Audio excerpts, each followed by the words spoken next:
All right, peace and blessings, peace and blessings. Assalamu alaikum, shalom, welcome, welcome, welcome. And we are back with part two. Today, our topic, same topic that we had from yesterday, continuing on with our gladiators. Our name of the conversation today, the modern gladiators and the war mentality. We're showing that how these boxers train, prepare for their fights in the ring and become champions, that there is a same type of preparedness that you would have as a fighter in the ring is the same type of preparedness that you would have as a freedom fighter, as a Black Power advocate, as a Black nationalist, as a Muslim, a Christian. When you're deciding to go up against the enemy of all enemies, you have to prepare. You have to prepare. And so tonight we're talking about the modern gladiators with Muhammad Ali, Mike Tyson, Sugar Ray Leonard, and Money Mayweather. What is it? Money Mayweather. What's this little thing he called himself? Money Mayweather, Floyd Money Mayweather. Yeah, the money team. The money team. There you go. That's what I'm talking about. Talking about the money team. And so we're going to start out talking about the war mentality. Now, in both the boxing ring and the arena of Black Power, a war mentality is not about mindless aggression. It's about supreme discipline, strategic defense, and the total mastery of self. For a boxer, the war is won in the gym and in the mind long before the first punch is thrown. For a Black Power advocate, the war is won through building institutions, securing resources, and doing for self to independence.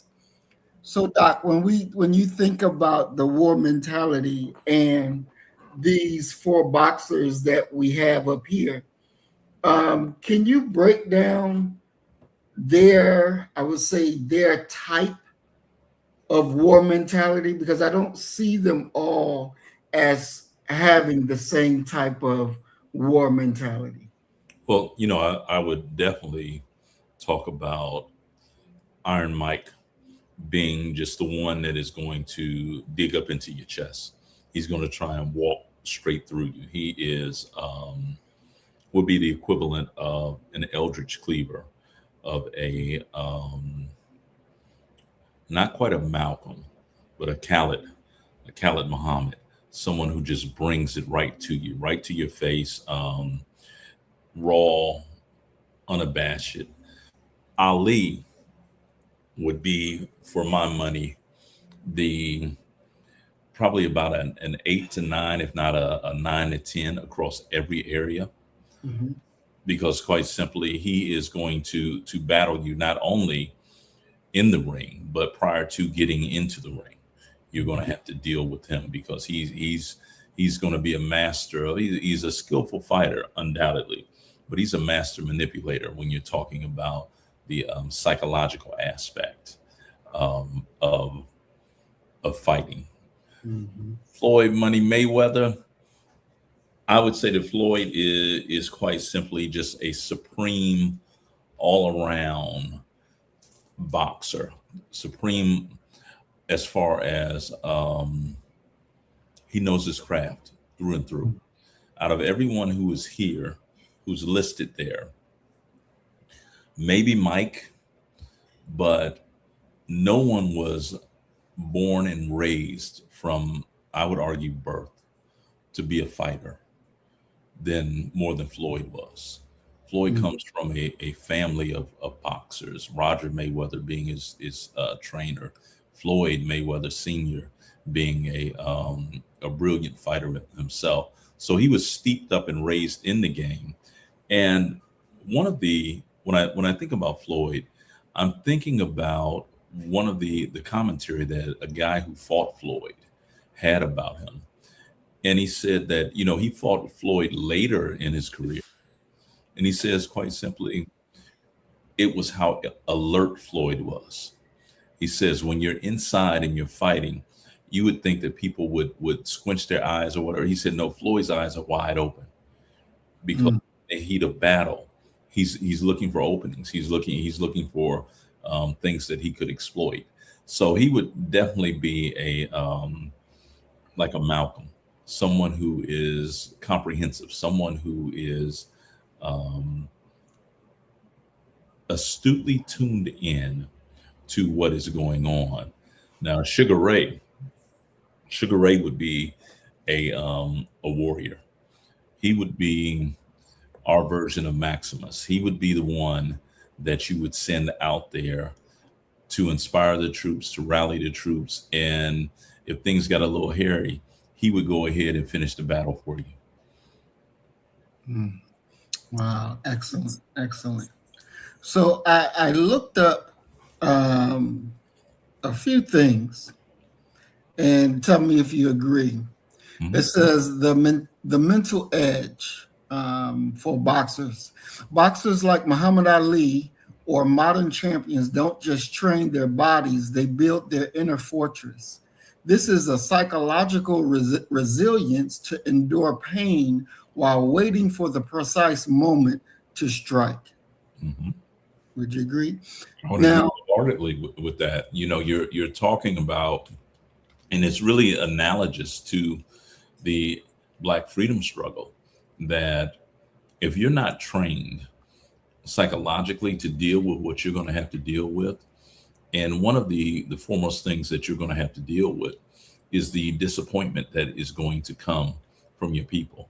Black folk, if you're in this area of trying to lift them up, racial uplift work, black folk are going to repeatedly break your heart. It's just what it is. So if you're not undergirded with a almost indomitable belief that we're going to ultimately emerge victorious, this line of work is definitely not for you. definitely, definitely. Then it talks about total discipline.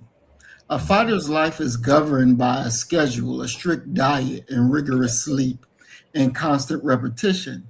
This mirrors the revolutionary discipline required in social movements. If you cannot control your own appetites, you cannot lead a people.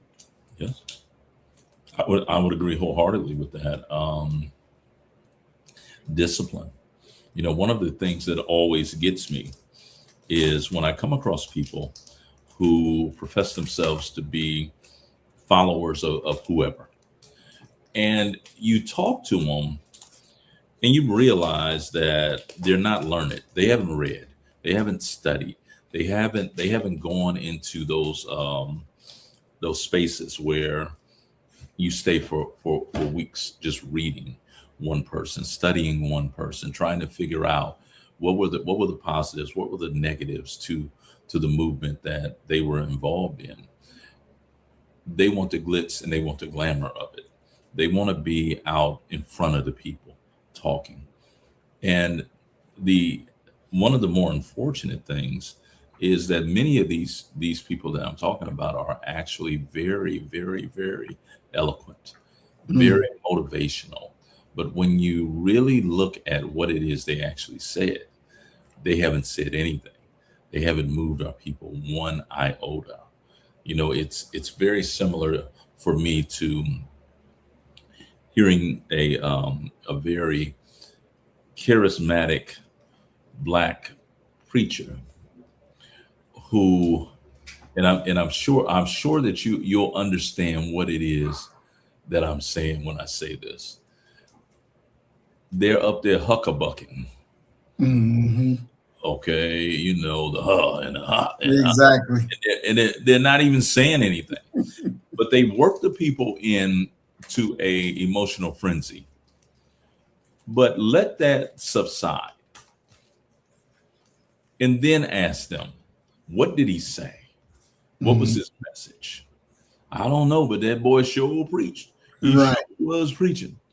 I remember, and I went to school. I'll try to not say this guy's name. He was a little younger than me, but we went to school together. And one of the big things at their church was they were trying to apparently create younger ministers and things like that. And this was a guy that I would argue has no business whatsoever, not today, not tomorrow, not anytime in the future, ever being up in the pulpit, because he was, from the actions that I saw him do, Mhm. immoral. But he gets up in front of the church and he says, and I still remember this, and this has to be 35 years ago. Okay. He says, yeah, being with Jesus, it's like being with getting Campbell's soup. It's good. Now, he says that, and the congregation erupts. Okay. And I'm like, okay, yeah, I see what this is. Y'all are interested in emotionalism and fluff, not anything of substance, not anything that really you're not hermeneutically sound. And Right. one could argue that that's in that venue, that's what they wanted. And just to make sort of a long story short, this guy goes on, becomes a an ordained minister, I guess, whatever they call it, has his own church actually now, and has a first lady. He's married, and also has the unmitigated gall to have developed three baby mamas Mm. while he's in the pulpit. Mm. But I'm sure it's good. You know, it turns into a clown show. Mhm.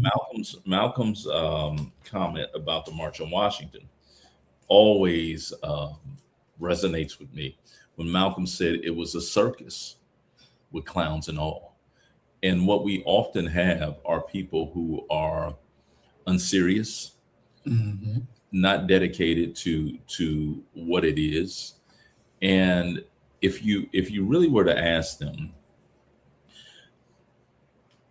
if black people could be liberated and freed from all that is bothering them and ailing them, if they could be freed, okay, and you would not be able to be a leader in the movement, you would just have to be a foot soldier who didn't have any major role.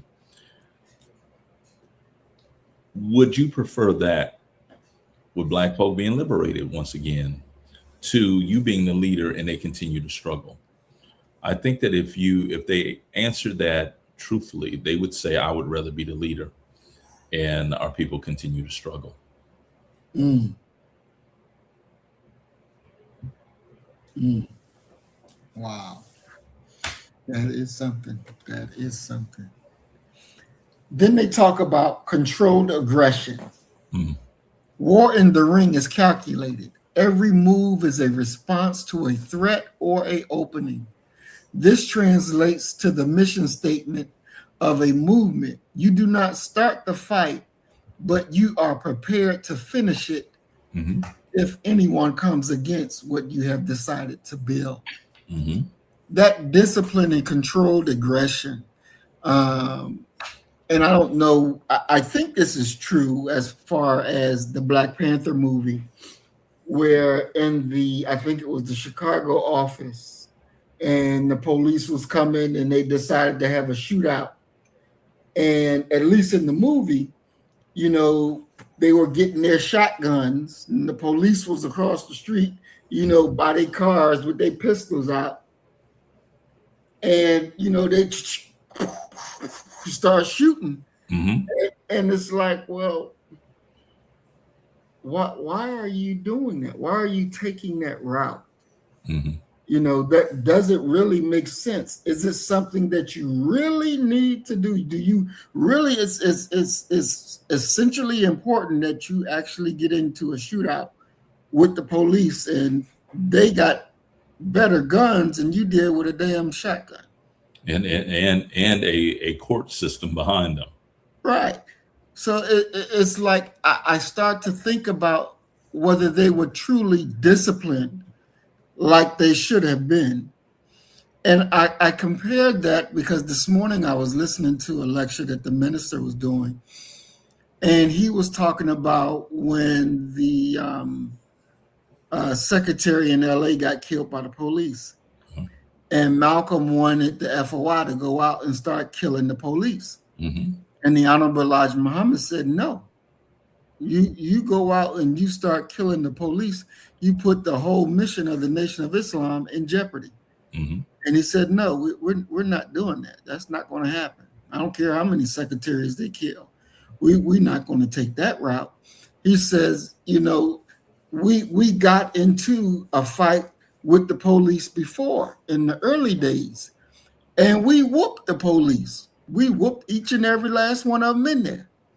He said, Ronald Stokes. mm-hmm.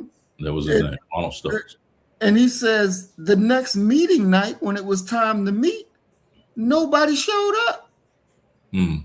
And he's like, because they wasn't soldiers, when God gave them the victory, after they done saw what they done, they got scared and said, I ain't fucking with that. I ain't going back around there. Mm. So the Honorable Elijah Muhammad said, I'm not going to war unless I know I got real soldiers. So at this time, we're not doing that. And that, again, pissed off Malcolm, because Malcolm at that time was saying, there's nothing in a Rexall there's nothing in a Rexall drugstore that will kill you faster than a Muslim who has been offended. Mm-hmm. And he didn't, the Honorable Elijah Muhammad didn't allow him to go do that. And looking at it from the messenger's perspective, that's supreme discipline. Yeah. That's supreme discipline. Yeah. The only thing that I always say about situations like that, especially if a response is delayed over and over and over again, is that it begins to seem like it's cowardice. Mm-hmm. And you'll have people who will begin to criticize the organization, from people who are not members of it will, and possibly some rumblings within the organization like Malcolm had. Mm-hmm. But you're the moment that you become emotional, the moment that you lose your frame, I don't care what it is you're doing. I don't care if it's a argument or discussion with your woman. The moment that you lose your frame is the moment that you've lost. Mm-hmm. And you lose control, because you're being guided by something that is so far from wisdom that it isn't even funny. The combination of emotionalism following behind wisdom and understanding of what needs to occur, that's totally different from just flying off the handle and going out here and trying to handle things the way that you quote unquote see fit. Exactly. One thing that I noticed that a lot of these, talking heads out there throw this on the Nation of Islam. They'll say, well, Nation of Islam been around for 80 years, but look at the community. Mm-hmm. And it's like, so are you saying look at the Black community or look at the community of the Nation of Islam? Which are you talking? Yeah. But see, the absence of specificity works for them in that moment, because quite simply they're kind of saying, you haven't saved us all. Mm-hmm. But come on, we've done this work long enough to understand that without personal discipline and responsibility, you're not going to be saved. Sure. And that's what it comes down to. And I don't care what your religion is. I don't care what your occupation is. Without those things, supporting and undergirding what it is that you're doing, you're going to have a rough road to hoe. And Hmm. it's just what it comes down to. There is Hmm. no way of getting around that. You know, Hmm. I tell my students this all the time, that the same things that will make you successful as a pimp, a preacher, whatever you wanna say, those same things are applicable. They're a major part of the success recipe for any occupation. You can take these skills and do whatever you want to, but if you're devoid of any real understanding of what discipline is, in that it's not sexy, it's not always going to be welcomed by your spirit, you have to override that. But if you're unable to do that, don't dare come out and say, well, what have y'all done? Y'all ain't, look at the community around. Look at what's going on. Well, okay, there might be a legitimate gripe for the community, but when you're dealing with the righteous, you're dealing with the followers, um, those who have been disciplined throughout the entire thing. Then you got a different population that you're talking about. Hmm. Exactly, exactly. And I tell people all the time that say that is that you can't judge the Nation of Islam by people who refuse to follow its dictates. Yeah. Because they didn't assign on to it, so hell, they gonna do what they want to do. I mean, You it's the equivalent of blaming the white Methodists mm-hmm, for the condition of the Black Baptist Church. mm-hmm, Those things those organizations have nothing to do with each other. exactly. That's a very um, reasonable, logical argument. And when you're dealing with emotion, those things fly out the window. I tell people all the time that if I'm lecturing and I'm able to get you to laugh, Mm-hmm, all your critical thinking skills are now gone, mm, and I can take you wherever I want to take you. And that's what it comes down to. So, um, the ability to be a fighter and to be in the heat of the battle displays some guts, and also some discipline that is mm-hmm, out of this world. You think about a figure like Mike Tyson. Mike said this. He said, "Never trust a man who has quit." He said, "Never trust him." He said, "Never trust him." He was talking about boxers, a fighter. He said, because it's gonna get hot up in that ring at some point, and if mm, he has an escape route, he's gonna take it. He said, "You wanna put your money behind somebody who's gonna die on their shield because they know nothing else." right. And that's applicable to the movement. That if people have a an escape route, another option, more than likely they're going to take that at some point to save themselves. Exactly, exactly. So when we look at war in the Black Power concept, Hmm. the war of the mind, this is the internal battle to kill the slave mentality, the spirit of fear, self hatred, and dependency, and replace it with the original man conscience, your God conscience. Um, why do we find that that's, I would think, some of the hardest part dealing with our people who reject knowledge? That's the hardest part for them. Well, but see, the thing is that we can say that they reject knowledge, Hmm. but they're still absorbing something. That bandwidth that they have, that memory that they have, is still being filled up with something. It's just foolishness and things like that. As a man thinketh, so is he. I always rely upon that. And the reason I rely upon that is quite simply that it's one of the greatest truisms of what is poured into you. intellectually, spiritually, what hits your soul is going to go a great measure towards determining who you are, what you value, what you want to see occur in this world. And getting that out of someone when they've been born into sin, number one, but number two, they have a situation where what they're going to do is stay in the joy of sin, Mm, stay in the joy of misery. That's very difficult to to be able to reverse. Very difficult, if not outright impossible, because that's their wheelhouse now. That's their comfort zone. mm. Wow, that's very, very interesting. Then we go to the defensive war.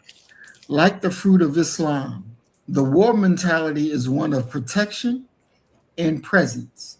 Mhm. It's about being race aware and standing literally as a shield for the nation. It is the discipline to be the first line of defense against both external threats and internal decay. Mhm. The fruit of Islam. Doc, do you think if the civil rights movement had their version of a fruit of Islam, that it would have been a little bit better? What do you mean their version of it? I mean, I'm kind of lost. Like, Yeah. their own security force, their own backbone of the nation is the FOI. Hmm. They get out there, they sell the papers, they do the going out there and getting people in and bringing them in the mosque. They are the backbone of the nation. If the civil rights movement, if Dr. King and them could have gotten together and had their military or controlled force like the FOI, Yeah. would See, it have been sustained? see, I'm kind of thrown off by that part, the last part Mhm. of what you were talking about, because quite simply, it's almost holy fantasy. Because really, what you're dealing with are people who are seeking integration, Mhm. people who are not seeking to build a nation, so to speak. What they're desiring, and this is the main thrust of the civil rights movement, what they're actually desiring is an improvement in Black life Mhm. while remaining a part of the nation, meaning America. They want jobs, they want educational opportunities, they want to get further entrenched. So the idea outside of a rogue group like the Deacons for Defense and Justice, outside of something like that, you're going to be hard pressed. And then the other thing that I would say about that is that what the nation has over Dr. King and the civil rights establishment is quite simply those are their people, whereas Baptists in Dallas, Texas may sympathize with Dr. King, but they're not his people. So he doesn't really have that type of input or control over those people. And we can never forget that so much of the central thrust of the civil rights movement coming out of the Christian church is quite simply to forgive, to turn the other cheek, to love ones that want, to love your enemy. So there's almost a constant hope that one is going to encounter when they're talking about the civil rights movement, that one day we shall overcome, but that overcoming will come largely at the hand of not man but God. And I don't see any element of the civil rights movement that could be really in mass, in a large sense, compared to the FOI. they are in many ways going to look at that as pure, utter, unadulterated, unjustified violence, the very way that they looked at Malcolm. So I can't even fathom Dr. King them even considering something like that, let alone developing something like that. Mm, wow, definitely. Then it talks about the economic and spiritual warfare. This is the war you mentioned of in your mission statement. It is the active effort to build the independent systems, schools, farms, pharmacies that can survive in a hostile environment. Hmm. This is war by the means of construction, building so strongly that your reality cannot be easily dismantled. And this is something that I believe was missing in our uh, bill to be quote unquote American citizens or justified as American citizens. Yeah, I mean, you're looking at and you're examining a people who, by and large, set their sights upon something that was in many ways foolish, and they're the only ones who are really truly pursuing it.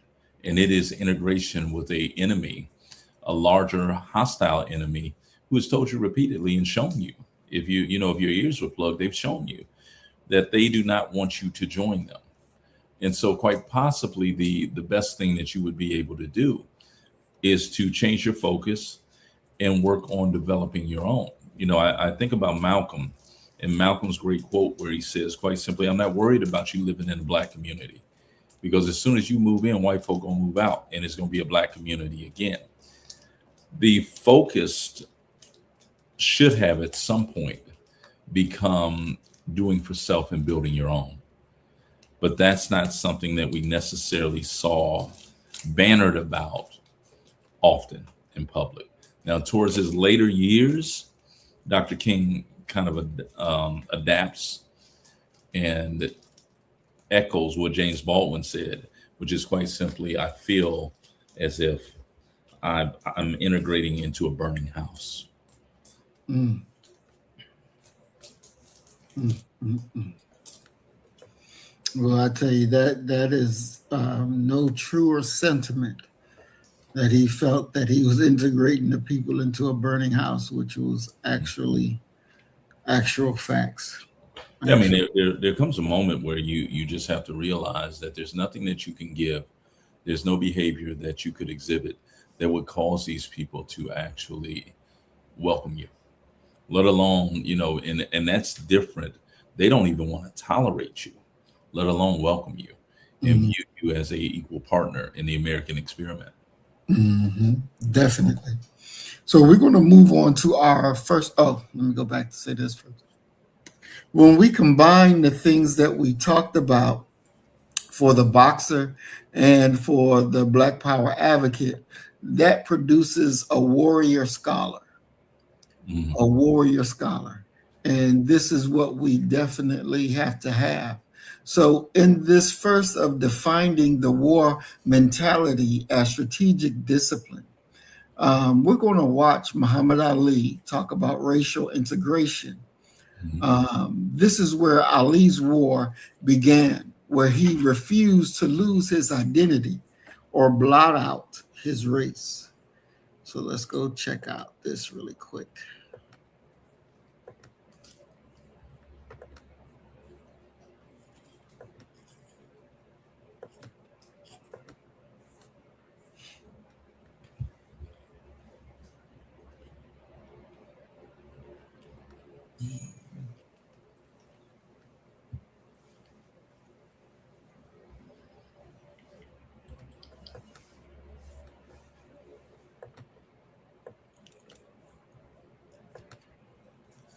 People to move in the neighborhoods, but clean their own neighborhoods. And another thing, when you say integration, it comes on the intermarriage too, right? All Right, been together. right, sure. And I'm sure no intelligent white person watching this show, or no intelligent white man in his or her right white mind, want black boys and black girls marrying their white sons and daughters, and in return introducing their grandchildren as half brown, kinky-haired black people. I'm sure. Well, you wouldn't, but a lot of them would. Well, I'm sure a lot of people. No, this is the point. What I'm trying to say is this. You don't have it. You say you don't, but you don't have it. You really ain't gonna have it. You on the show, and you got to say that. But that's not true.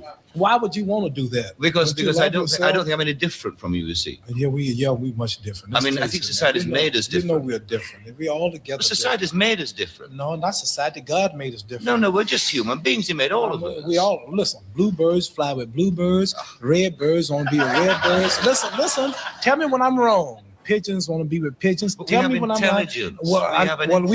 We should have. They don't have intelligence, but yet they stay together. We should have more intelligence than them, right?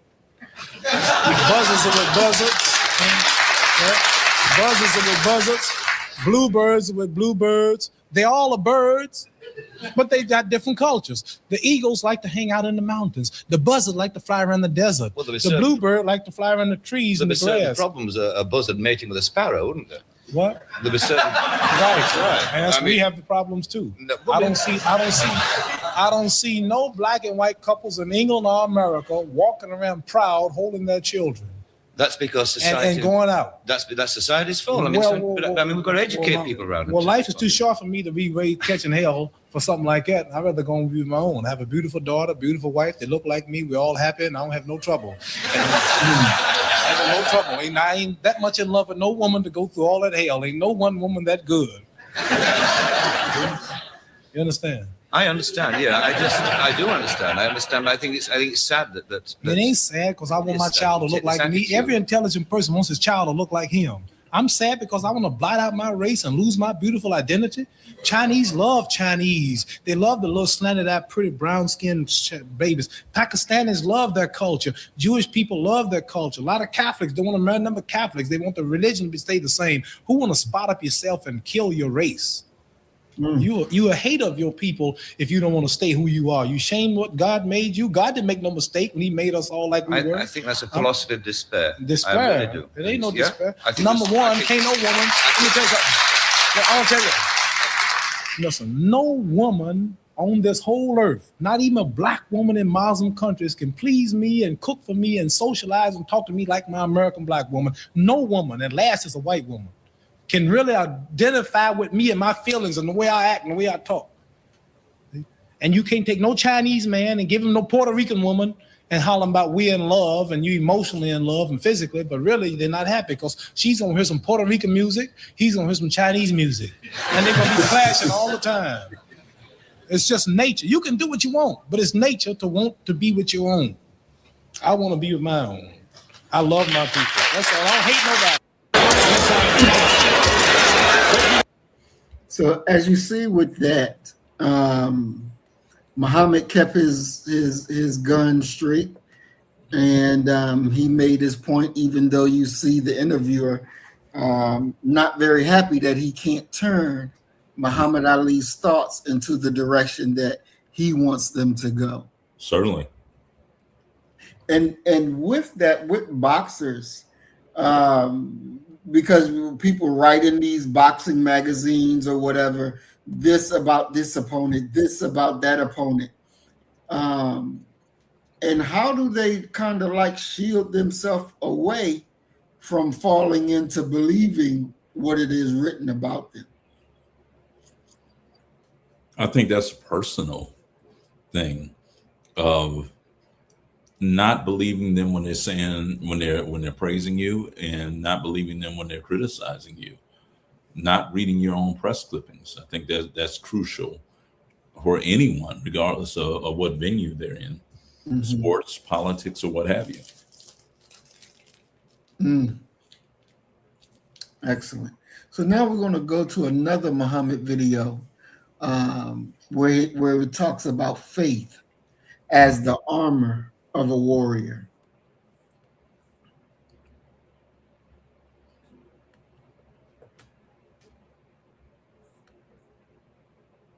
Like flying. Ben of the Muslim Islam. But what things in life have you ever been afraid of? I know you don't like flying. Ben of the Muslim Islamic faith, I'm afraid of one thing. We all are true Muslim only fears Allah. Allah is the Arab name for God. We don't fear nothing but Allah. People to move in the neighborhoods.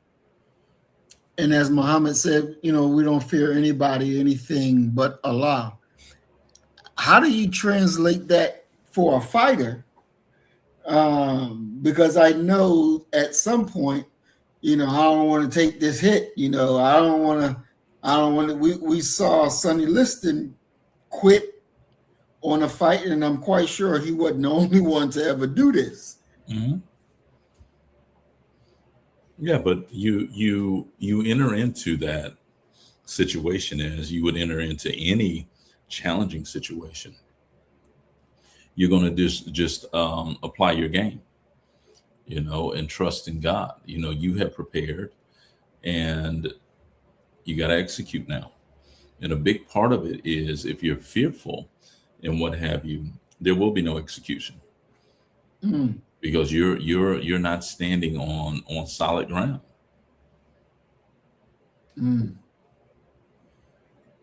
Deep.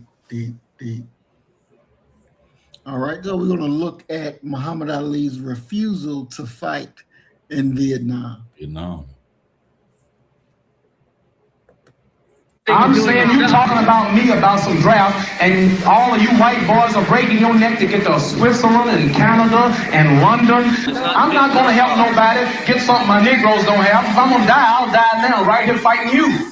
If I'm going to die, you my enemy. My enemy is the white people, not Viet Congs or Chinese or Japanese. You my opposer when I want freedom. You my opposer when I want justice. You my opposer when I want equality. You won't even stand up for me in America for my religious beliefs, and you want me to go somewhere and fight, but you won't even stand up for me here at home. Now that was a thing that cost Muhammad Ali, 3 years out of the ring? You on mute, Doc. Prime years out of the ring. Yeah. His best years, one many people argue. And so, being able to stand up for what you believe in, and, regardless of the situation, stand tall and go through it and actually win. When probably other people were telling them you ain't gonna win, you need to give it up, you need to forget it. He had that stick-to-itiveness. And I find that a lot of our people, don't have that, especially when it comes to trying to move this big mountain called Black America. Because that is one of the hardest, if not the hardest job on the planet, to get Black people to move in a certain direction that will benefit and uplift them, instead of allowing them to just continually going head first into that grave. Yeah, I mean, the idea of, and this is unfortunately one of the things that holds us back. We are a collectivist minded people. And so we want everyone to be saved. And when you look at freedom struggles and what have you, they've always been executed by a small population of individuals. But we want to save everyone. And we rarely take the tactic of let's go out here and let's battle, let's execute a war, let's build a nation. Kind of the old Field of Dreams quote, build it and they will come. I think that would be probably the best way that we could begin to look at this thing, that those who are hesitant or those who are not willing to do what we would term their part in regards to this, we can't be concerned with them. We have to continue to focus upon what it is that we're doing and what we need to do. I'm thinking about, I want to say it was Dick Gregory, but it may have been a different civil rights luminary who talked about the sit-in movement and said quite simply, that the sisters who were participating getting beat at the sit-ins, these were the dark-skinned, short-haired, nappy-haired sisters that brothers wasn't asking to go out. Well, once they achieved the goal of integrating a lunch counter, here came the light-skinned, pretty sister to sit down on a date with somebody. And Gregory said, I've always felt like saying, yo, you go and you integrate your own lunch counter. And I think that that's what we're often seeing when we expect our people to stand up and do something. Many of them don't have it in them. But if you do it, they'll go ahead and they'll show up after the job is complete. Ain't that about nothing? Well, here we have our next video. Muhammad Ali is giving a speech to his team before he goes out there to fight George Floyd. George Floyd? I mean, not George Floyd, but Foreman. Oh, George Man. You all looking so damn scared. Act like you're going to the funeral. I'm the one fighting George Floyd. George Floyd. You've been believing all that stuff you've been reading about how hard he hits. George Floyd knocked out Joe Frazier. He destroyed the kid. You not been, and the public is expecting you. The hell with George Floyd. When you get out here, if you're afraid, just smile. Just act like you're happy. I'm not gonna win the fight if I went out thinking like you. Damn George Floyd. But what things in life have you ever been?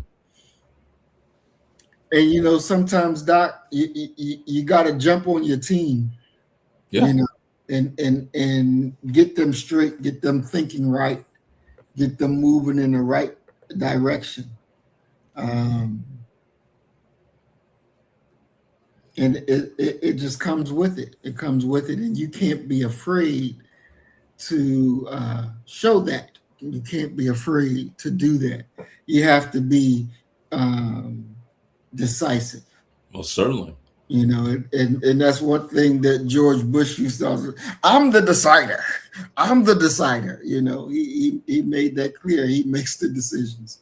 Even though I believe Cheney made the damn decisions. Yeah, I ride by Halliburton every time I go to the airport. Wow. Over to the right and be like, wow. There it is. Dang. Well, we're going to take a look real quick at this video. Muhammad Ali greatest knockouts really quick. Or the top 20 knockouts. He's catching us, I think. Oh, combination. 5 in a row. Left and right too fast. Cooper's down. That's all. It's all over. That's all of it.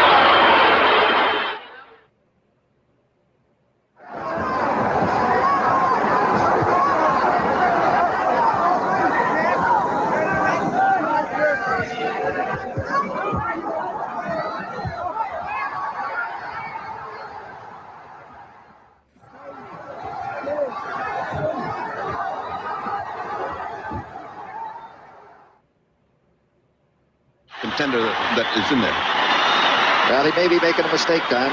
Looks like he's sort of leading with his chin a little bit. And there he goes down. Another right cross by the champion. And we're back with the action. And Ali winding up. 1, 2, and down he goes again. It doesn't seem to be any question that he should not continue. Well, he's out on his feet, Ferdy. And as a doctor, it's about time. And look at Ali. Look at Ali's windmilling. That's it. That's it. But take my word for it, I'm 3 feet away, and he's taking no notice. This must be surely one of the most unique fighters in heavyweight history. His ability to take a good punch. He was on the floor with Joe Frazier. Of course, Henry Cooper hooked him over in 1963. But he just crumbled there like a pack of... He didn't have the weight to follow through. But that just caught him with a grazed right hand. I could do a lot of dance and a lot of footwork, but he wasn't a Joe Frazier, Savallo type fighter where you have to keep moving away from him because he don't charge you too much. Well, now that was a long right that connected, and it appeared that extra power. Banks' right hand. It's the left hand that he's causing the trouble with. There goes Banks down. That's a knockdown, all right. 1 minute to go in round 3. Banks was roughed by that left hook. He's getting roughed a little more.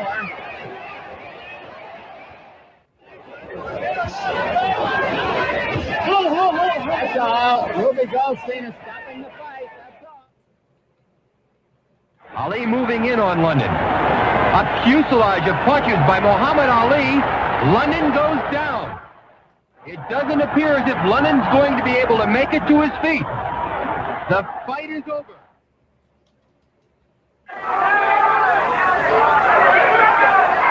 And again, these right hands that are getting, why doesn't Lewis get out of that corner? Yes, he is as well. I hope that he heard me, because it really is ridiculous just to stand there and take them. What a right hand. That was the punch, I think, that Ali...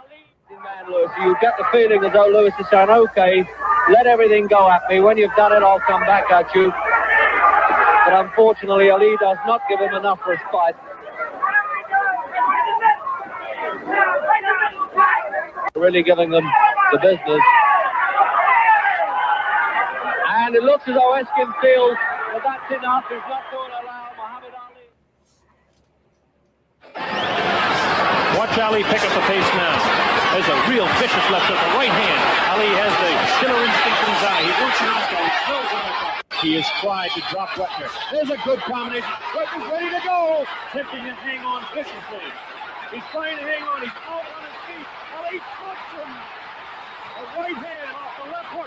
Drops to the plate with the counters up to 4, up to 5, 6. Technical knockout in 2 minutes 41 seconds of the 15th round. 2:41 of the 15th world round. heavyweight champion Muhammad Ali. Side patch back on. Still he hooks the left hand. And now he's cut over the left eye. Henry Cooper is cut over the left eye. He's just threatening and he's teasing Cooper.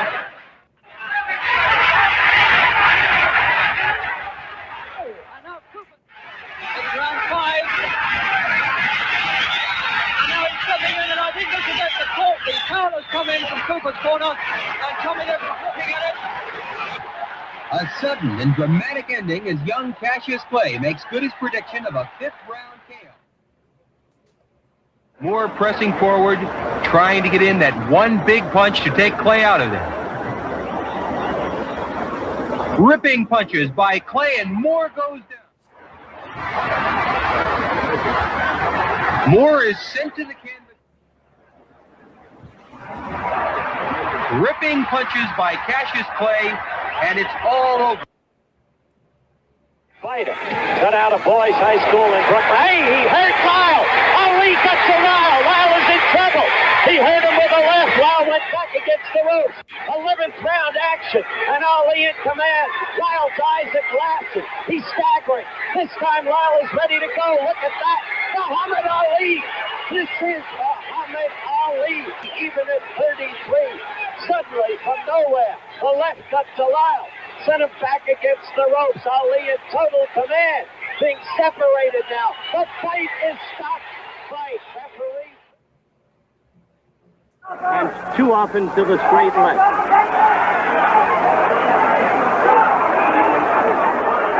Down. The eye again now bleeding heavily.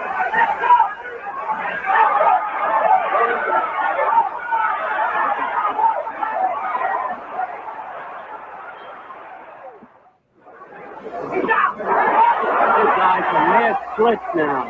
He is fighting on courage and courage alone, Mildenberger is. Now the nose is bleeding. Straight right. Oh.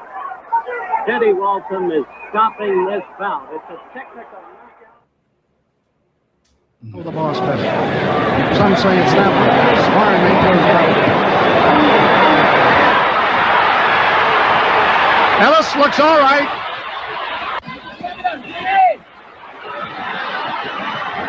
One minute remaining in this fight. Ellis is reeling. He looks defenseless on the ropes. The referee may be deciding whether he's going to stop the fight. He is stopping the fight. Fight.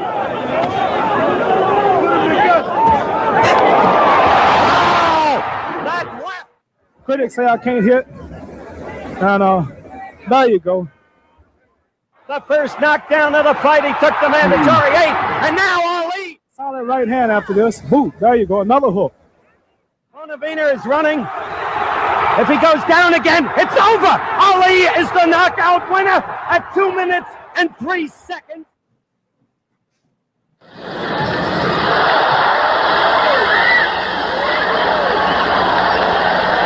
Ali says, come on, and he caught him. Caught him, 2 lovely ones. Deadly left hands, and Quarry continues to take them. Quarry can't take much more of this. Cheeky, says Ali. Don't you dare. He's punched his heart out there. And he really caught Clay. Oh, Ali. And he fights back again as Ali now is infuriated. The bell. The smile off Ali's face there. Ali out to finish it. Yes, it was a last stand, I think. It was Quarry's last gallant effort. Referee must stop it. Yes, it's all over.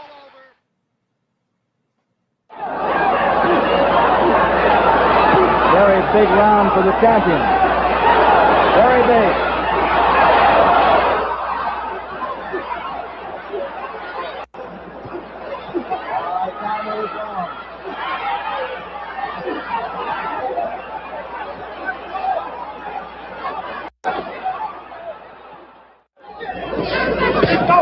Wow, on the end of every shot. Beautiful punches by Cassius Clay, the world champion. He's on the receiving end of good punches all the way. What a marksman. A minute to go in number 12. What a marksman Cassius Clay is. I believe they're going to stop it. See how well the challenger rolls back from those punches? And there's Foley down! The champion has plenty himself, there's no question about that. That's Foley down from that right hand. I don't know if he's going to make this one. Clay has landed the harder punches. Clay with the left to nose, the right to the nose. And Clay shakes him up, goes into a shuffle, misses the left, throws the left to the right. Williams stands his ground in mid-ring, but his face a hard left jump, the right to the nose. Williams down. Hurt in mid-ring. Clay with a left, a right, a left. Williams with his back to us is getting hit at will, a left, a right. Clay has him going down on his a right, a left by Clay, a left, and a right. Williams grabbing his back. Clay feels he's got him now. Cuts him on the back of the ear and almost knocked him down. But Williams now stand-up style, backing away. Clay hits him with a left to the face. Williams doesn't quite know what to do. He's been hurt badly. Takes a left and a right in his own corner, right, and the referee stops the fight. It's all over. Over the left and drop the challenger.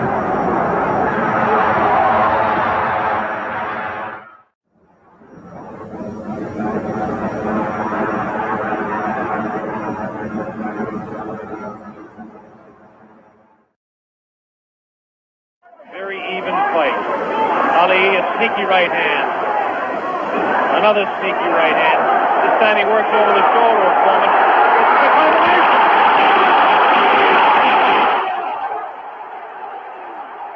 3, 4, 5, 6. Foreman gets up to the knee. 8. That's it. The fight is stopped. Here it is. Right. The greatest fight of his life. Watch it now. Watch it closely there. He'd been taking it easy, and then suddenly the moment came. Suddenly the moment came. Watch it. And that was no phantom. That was no phantom punch. That was no phantom punch. And he's down and out. Definitely was not a phantom punch.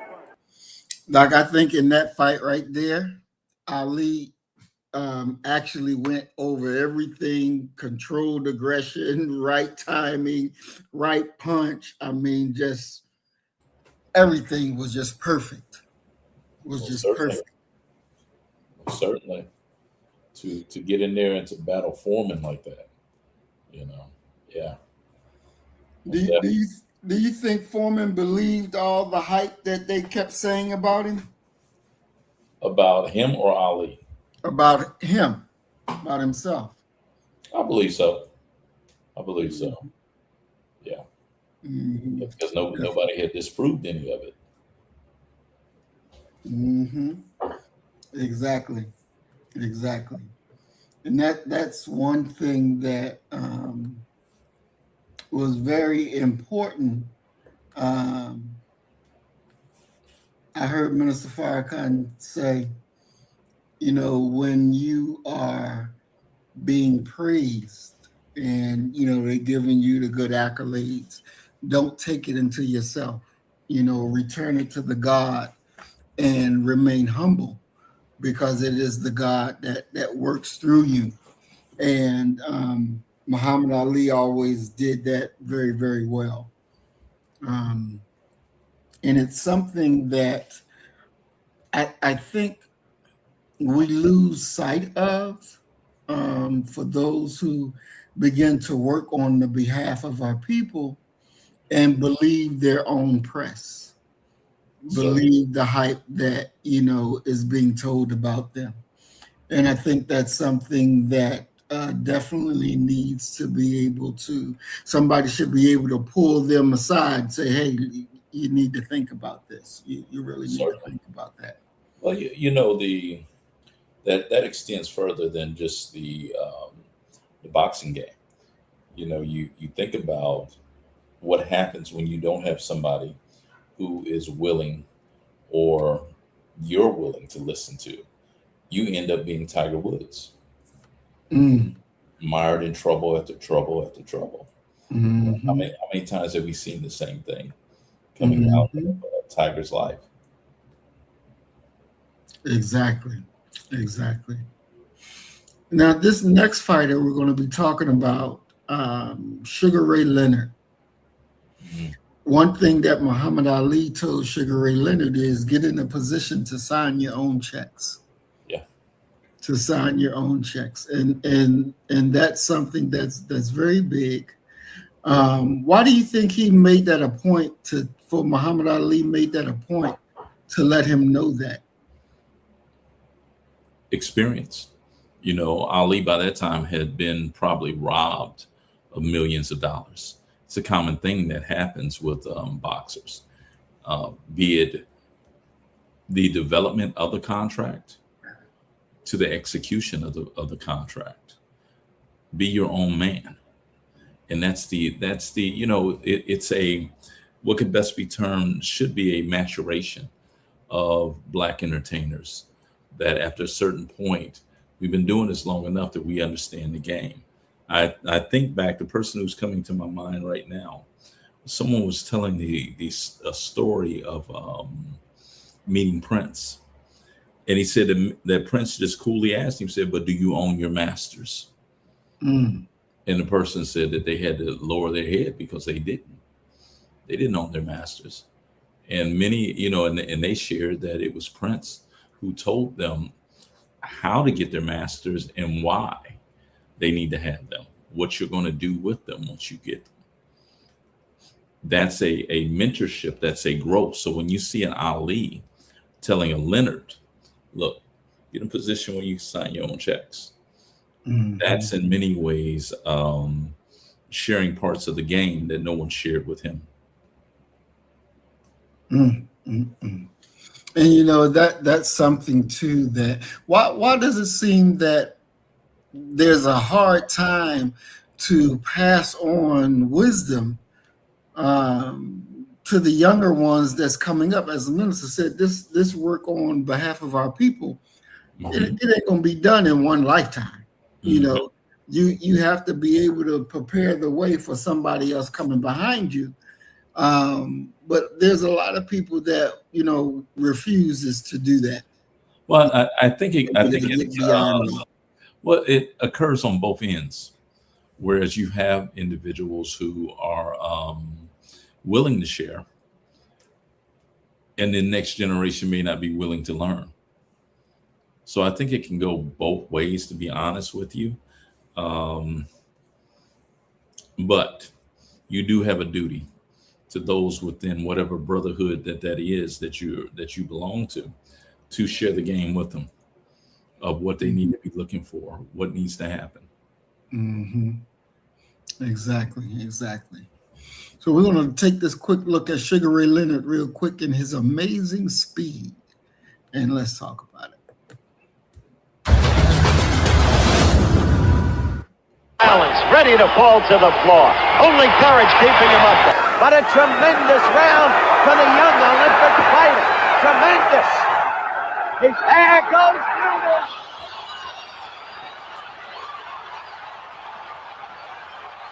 Remember at the end of last round, Mayweather was in trouble. Now, as we come to the side, oh, a good left that stunned Mayweather. Now he's in real. There's the knockdown.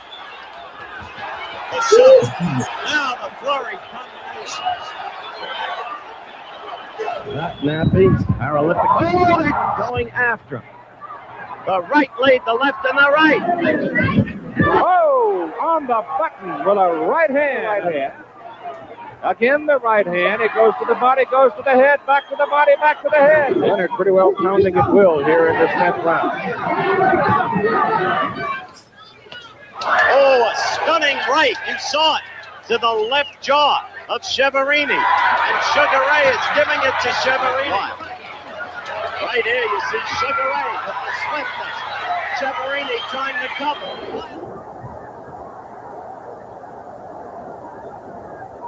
Just hanging on. No drop. High enough. It could be over. Man's out on his feet. He's unconscious. Leonard Curtis something. Leonard closed. And Leonard with much better power than he's given credit for. Hitting him with combination upon combination. Andy Price in trouble. Oh, Benitez's legs buckle. See the time left in the fight. Leonard steps in with a left. And he stops it. Carlos Benitez stops it with 6 seconds to go. Combinations. Oh, it's so long. This time, and boy, is he good right hand. Left and right, but here comes good the right hand by Leonard. Hit on the chin. They're in. They don't like each other. A right by Leonard. Body punch, but they'll slow you down. Good right hand. Left good by right Duran. Leonard punching in close. To the head, left to the body, takes a left, right, left. This is what Angelo Dundee protests. Bounces right out again. And he's even doing a little dodging now and a little Ali. He said he would beat Duran. Combination. Sugar Ray is oozing confidence suddenly. Hey, look at that.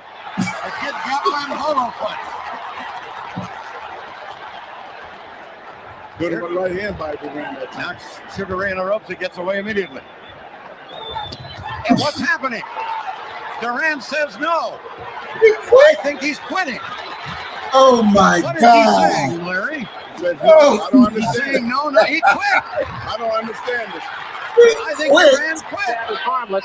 Back the other way. 3-4 punches to the face now of Larry Bonds. Right above us once more. A right hand and another right. A left hand and Bonds. Now, wait a minute.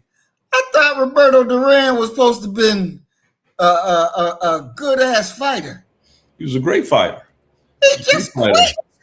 And I want to say that he beat Leonard the first time they fought. But yeah, that was the no mas fight, the no more fight. Yeah, because Sugar clowned him and really beat him up. So yeah, he quit. Damn. And you think about, like the list that you had yesterday, they had Roberto Duran as the number 5 greatest fighter of all time. And it puts you in the mindset of if he could make him quit, how good was Sugar Ray Leonard? Exactly. Good Lord. And then I didn't know that was Mayweather daddy or granddaddy that got whooped. That was his dad. Damn. That was Floyd Mayweather Sr. Yeah. Good Lord. Sugar Ray was a bad boy. Most definitely. He was I would argue he was the best at one of the greatest moments of the welterweight class.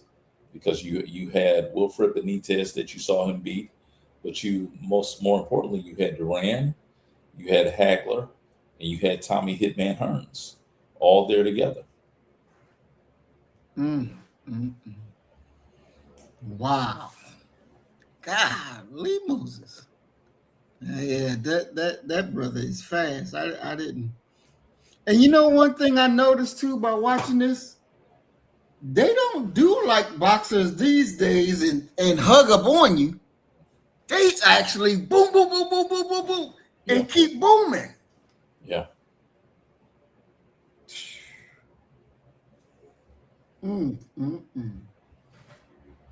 Wow. That's amazing. That is amazing because you don't see fighters doing that these days. They hug up on each other quick. I mean, well, you got to think that these guys were conditioned for 15 rounds. Now they're doing 12. And there's a lot to be said for the climb to the top and being hungry and reaching the top, or on your way to the top, getting these massive paydays. Do you stay the same level hungry? No. Wow. And so that can be said the same thing for our movement. We're not as hungry as we really should be. Yeah, I mean, you think about the creature comforts that we as Americans enjoy. If you travel to other nations, you'll find that we live like gods. You can walk to any wall in your home. You can hit a switch and lights come on. That's not standard for around the globe. And it's one of the reasons why when you see immigrants come here, they work so hard, because the oppression that they experienced early in their life, maybe even months ago, and they get a chance to work themselves out of that, they're gonna take to it like a fish to water. We have this thing that I know is going to end up coming back to hurt American children. And it is seeing many of these Mexican and immigrant children who are down here. They're standing at stoplights selling roses, selling fruit. And look at our children, what they're doing. Many of them are not even interested in learning. So who do you think is going to end up winning that battle? It ain't going to be our children. Wow. That is something else. That is something else. I mean, that hunger is something that you can't replicate.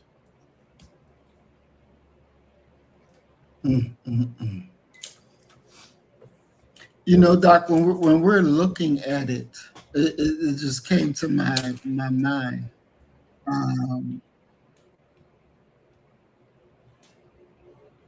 Would you say with what was the lady name? I don't know the gangster woman, the Queen of Harlem, who was doing the lottery. Queen, called her the Queen. It was like a French name. Right. Yeah.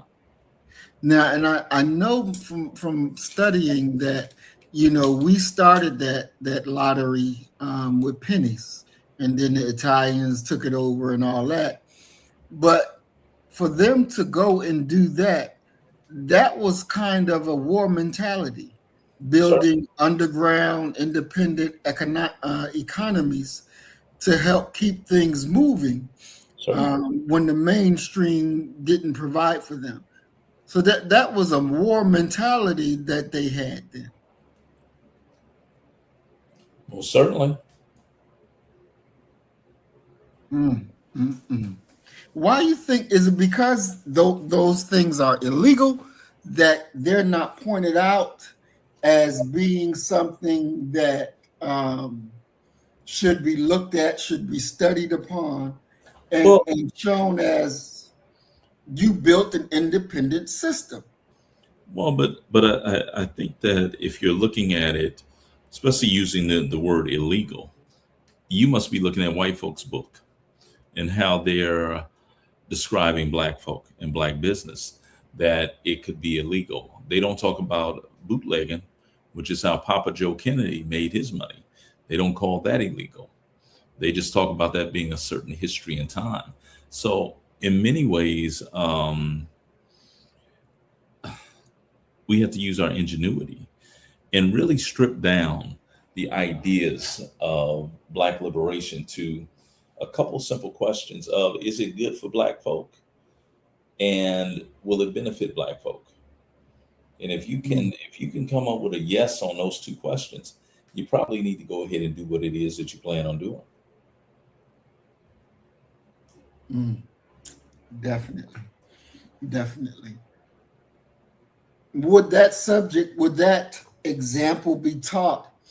If you ran a school, would you teach that? Would I teach about Papa Joe Kennedy? No, about the Queen and what she was able to do with the underground lottery.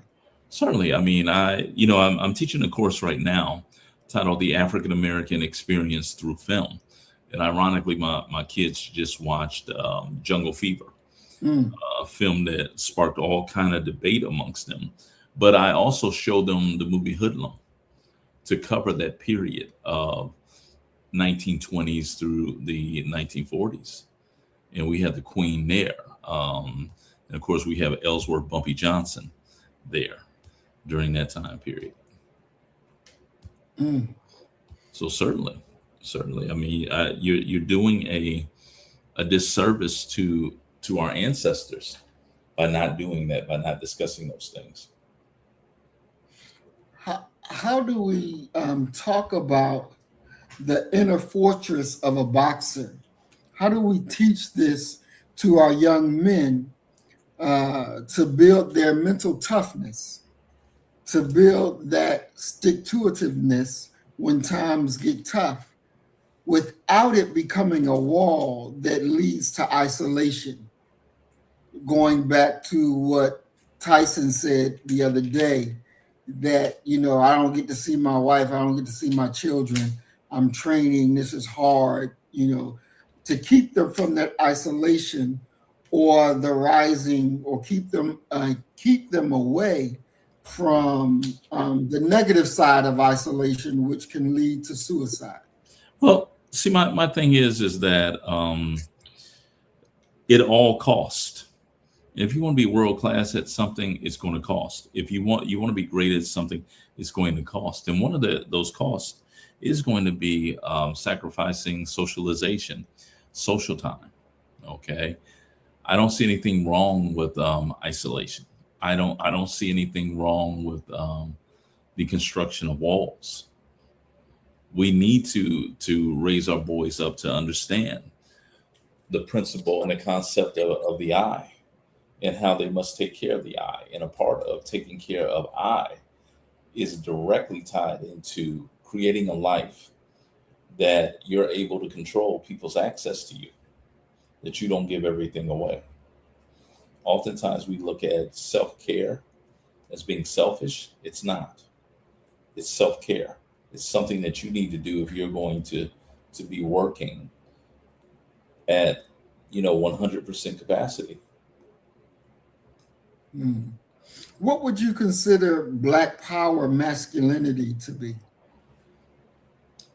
Situating oneself to be the supreme servant for the people. And how would we teach that? By modeling it, first of all, but also we need to have these centers of rites of passage, where we have individuals who understand the idea of being self-sacrificing for their people, and you teach those lessons that way. Definitely. Do you think that when it comes to all these charter schools that just pop up, should there be like a I don't want to say a think tank, but should there be like some type of protocol, and then that happens that they have to go through to be quote unquote, certified as a place that cultivates a strong Black mentality? The thing is that one has to be learned, one has to be studied in regards to having anything to pour into the next generation. So I would agree with that. However, I think that a just as significant issue that you have to deal with when you're talking about Black charter schools is adopting the principle, it's a Marxian principle of dialectical materialism, looking around at your community and seeing what the needs are and creating a curriculum to address those needs. No one size is going to fit all. I don't care if you're talking about Philly and Newark. There are going to be some specific issues that need to be addressed for those cities. And those things are never going to be the same. So in many ways, when you're talking about the development of a curriculum, I think that you have to really look at it from a standpoint of what is it that the next generation of Black folk need to know? What is it? And then we created a curriculum to go ahead and address those things. Because it would make no sense, just as an example, for you to create a curriculum or a school that doesn't incorporate AI, because that's the way of the world right now. Definitely. All right, we're going to look at a few more of this clip, and then we're going to move to the next fight. He's waiting for Bonds to shoot that jab out so he can step over and hit him with the right hand again, and right back comes Sugar Ray Leonard with a pair of rights to the face, and another right misses, and another right to the side of the chin. Right now, Leonard's beating him as though he's his child. Once again, right over his head. Everything. Here's the right hand that really crashes in to the face of Larry Bonds. Bonds goes a left hand, and now Leonard does a little hoochie coo. Leonard's back in there right now using his straight right hand again. Right hand right to the nose of Larry Bonds, and a left and a right. Two punches solidly score on Bonds, and another right hand to the face. Bonds tries to now is the left hook on the side of that swollen eye. Well, he has Bonds' hands down around his waist. Bonds tries to fight back. Bonds is hurt now. Doubles up in the corner. Combinations down goes Bonds. Coming up on 15 seconds in a round, Leonard is trying to put his man away, hammering Bonds. Arthur Mercanti jumps in, says that's it.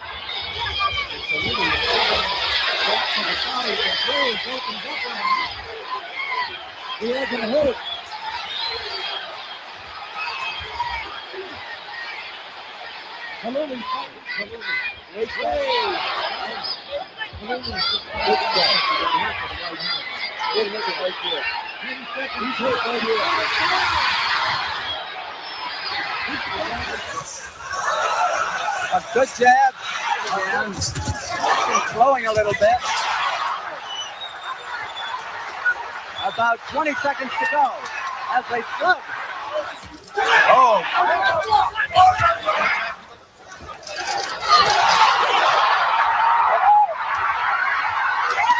Burns may have been hurt. Leonard is in better shape at this point.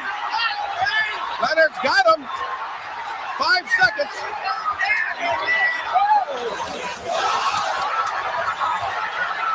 Leonard all over him. Burns can't get off. Burns may be tiring. Those body shots. Burns is back into the corner. Fight, a desperate fight. Good right hand. That Burns was hurt again. Burns was hurt. He's trying to hold on.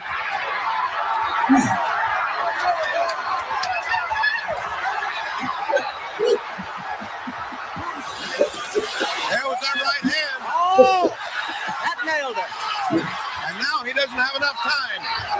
Well, grab hold of him, which he's not doing. No, he's too weak. He has nothing left. He's going to be knocked out. And Leonard wins it. The referee is stopping the fight. I don't believe this. I don't believe. Refs don't believe in coming in saving people, I see. Because, God damn. A brutal sport, man. Brutal.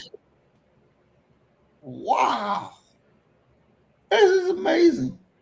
This is amazing. They will let you blow each other head off, pound for pound, punch by punch, and just sit and watch. Lord have mercy. Believe that either. Oh no! I don't believe that. Drawn right and backswing Finch, and now Leonard's opening up, and there it is, down in the second round. From nowhere, Leonard opened up, and look at this. And you see the wobbly legs, and down goes Finch.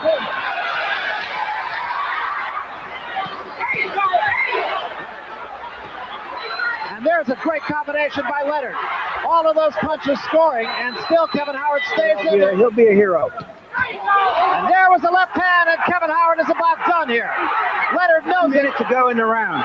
There was a left hand and a sharp right. Howard held on just enough to stay up. Howard's in a whole lot of trouble here. Tries to fall.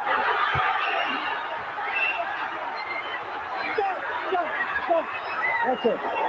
And the fight is over. On the line. And another right hand. Lalonde comes back. Better watch himself. Better watch him. Swings back the other way tonight. Oh, both moves against Tommy Hearns in this arena 7 years ago.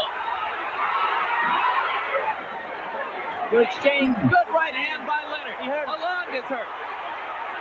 Lalonde backs up against the ropes. Leonard landing at will. Hope they don't stop the bounce. And Lalonde goes down.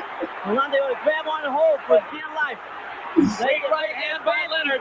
Lalonde staying up only through the force of will. I'm saying you talking about me about some.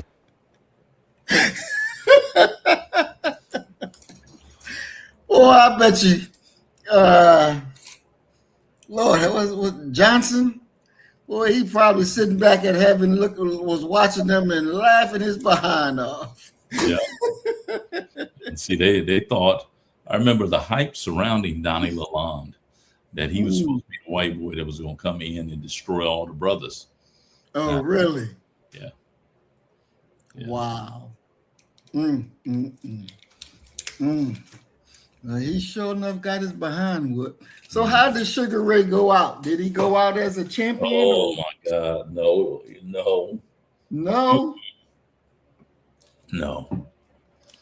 Sugar Ray went out at the hands of a terrible Terry Norris.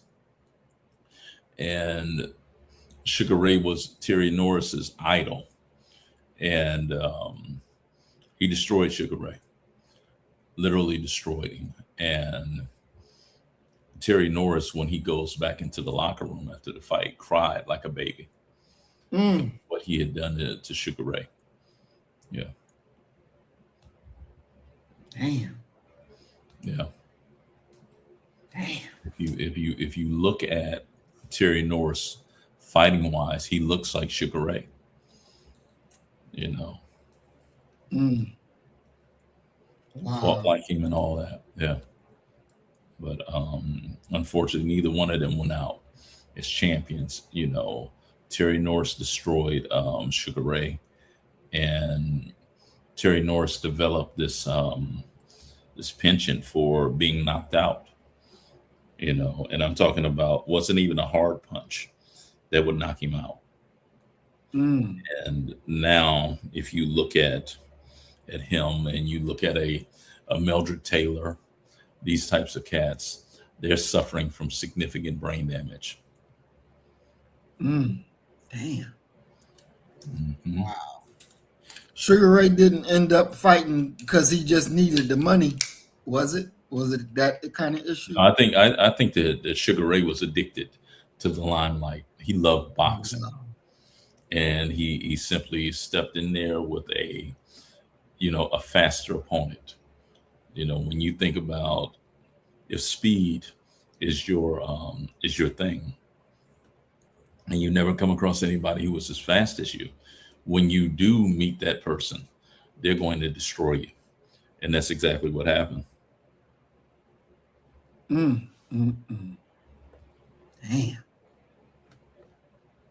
Yeah, that man was a beast. Oh Oh yeah. Is he still living or is he dead? I think Sugar Ray's still alive. Okay. I haven't heard of him dying. Good. Wow. And so our next fighter that we're about to talk about is Iron Mike Tyson. Iron Mike. Raw, unchecked power used for entertainment of others. Now, Mike grew up in New York City and then wound up being with the boxing people, right? Yeah, Customato. They went ahead and kind of adopted Mike. Mike is from Brownsville. You know, if you want to go someplace where you want to see Black poverty, go to Brownsville. It is a very, very different place. Very different. And Mike Tyson, I understand that his hero was Muhammad Ali. Yes. That was his hero. Yes. And Mike came from a broken family, correct? Yes. Yeah, they take him out of Brownsville, and I want to say Mike was trained by Customato and his people in Catskill, New York. Wow. And Mike, did he have any was he slow mentally? Not that I know of. Okay. Wow. Now, when he came on the scene, he was the most devastating boxer that I knew, and I wasn't, into boxing like that. Yeah, I mean, you have to think that boxing is at its best when the heavyweights are relevant, and we hadn't seen a heavyweight really be all that relevant. This was right before Mike. That was the era of Sugar Ray now. Okay, and so here now you got this young kid coming in, and he set the world on fire. You know, there's a great argument that could be made that Mike Tyson, just like Sugar Ray, saved boxing. Oh, really? Oh yeah. I mean, it's the same. It's the same effect that we saw with Venus and Serena. You know, people are not tuning in before them. People tuned in to see Ali fight. They definitely tuned in to see Sugar Ray fight, and we certainly tuned in to see Iron Mike fight. Yeah, I remember. I think it was Spinks. I think it was where he beat in like 81 seconds. Because I was in the military and we all went over Sergeant Rogers' house. Shit, I went up, got to the kitchen to get some popcorn, got back to the damn spot. The shit was over. Yeah, it was over. Like, well, damn. Yeah, I done paid this money to see this damn thing on pay-per-view, and the damn shit is over with. And I just went to the kitchen to get popcorn. You ought to go watch the fight between Mike Tyson and Orlin Norris, who is Terry Norris's brother. Orlin Norris says that their feet got tangled up. Okay, and so and this is like round one. Their feet got tangled up, and he suffered a knee injury. Okay, and he couldn't continue to fight. Okay. Orlin Norris said, "But we can run this back again if y'all gonna give me another $1 million." Brother just took the people money, and that was it. Orlin Norris. Wow. You know, one thing that I noticed about watching Mike Tyson fight, it seems like he never backed up. He was always moving forward. He always never, moving forward. Yeah. He never backed up. Always moving forward. Always moving forward. With that classic signature head movement. Yeah. Yeah. And you know, I think that's something that, how would you phrase that for the Black Power movement, that we should always be moving forward, never taking a step back? Yeah, I mean, you know, you got to be moving forward, but you move forward as Mike did, like I said, with head movement. that was in many ways Mike's defense, his offense, because he wanted to, in many ways, cause you to have to think about everything that you were doing. Okay, because he's coming, but he's not coming in a reckless way where you're going to be able to catch him on his way coming in. He was extremely defensive in his actions coming forward. That's one of the reasons why you never see him get caught.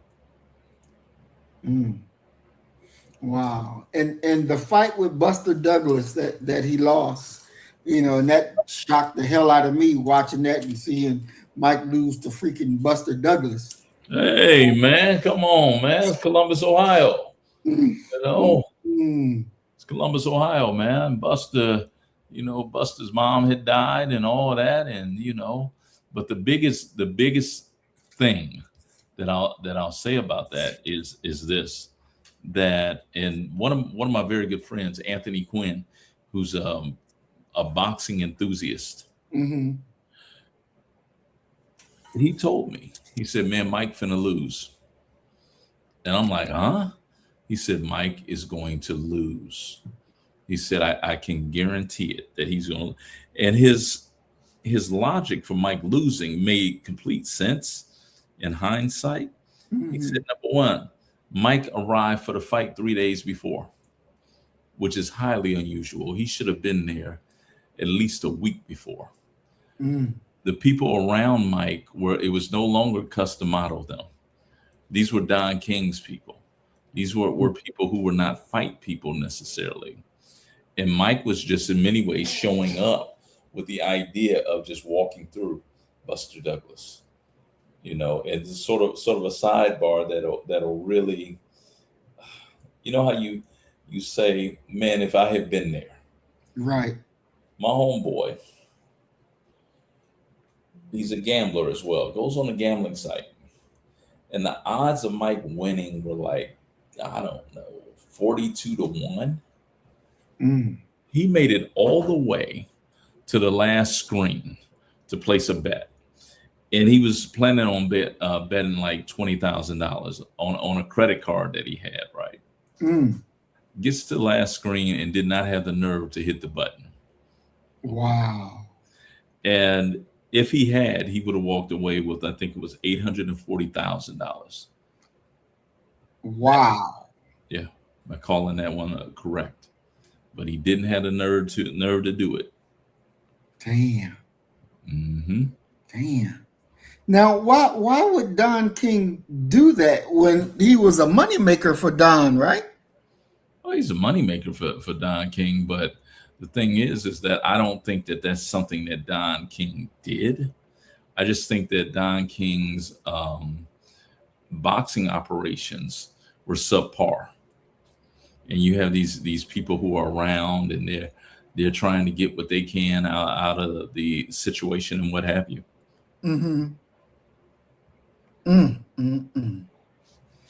Wow, that's crazy. That's crazy.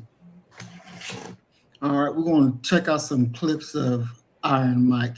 Let me ask you, before we look at these clips, though, do you think that when he was married to Robin Givens, that she motivated him in the proper manner to knock those people out?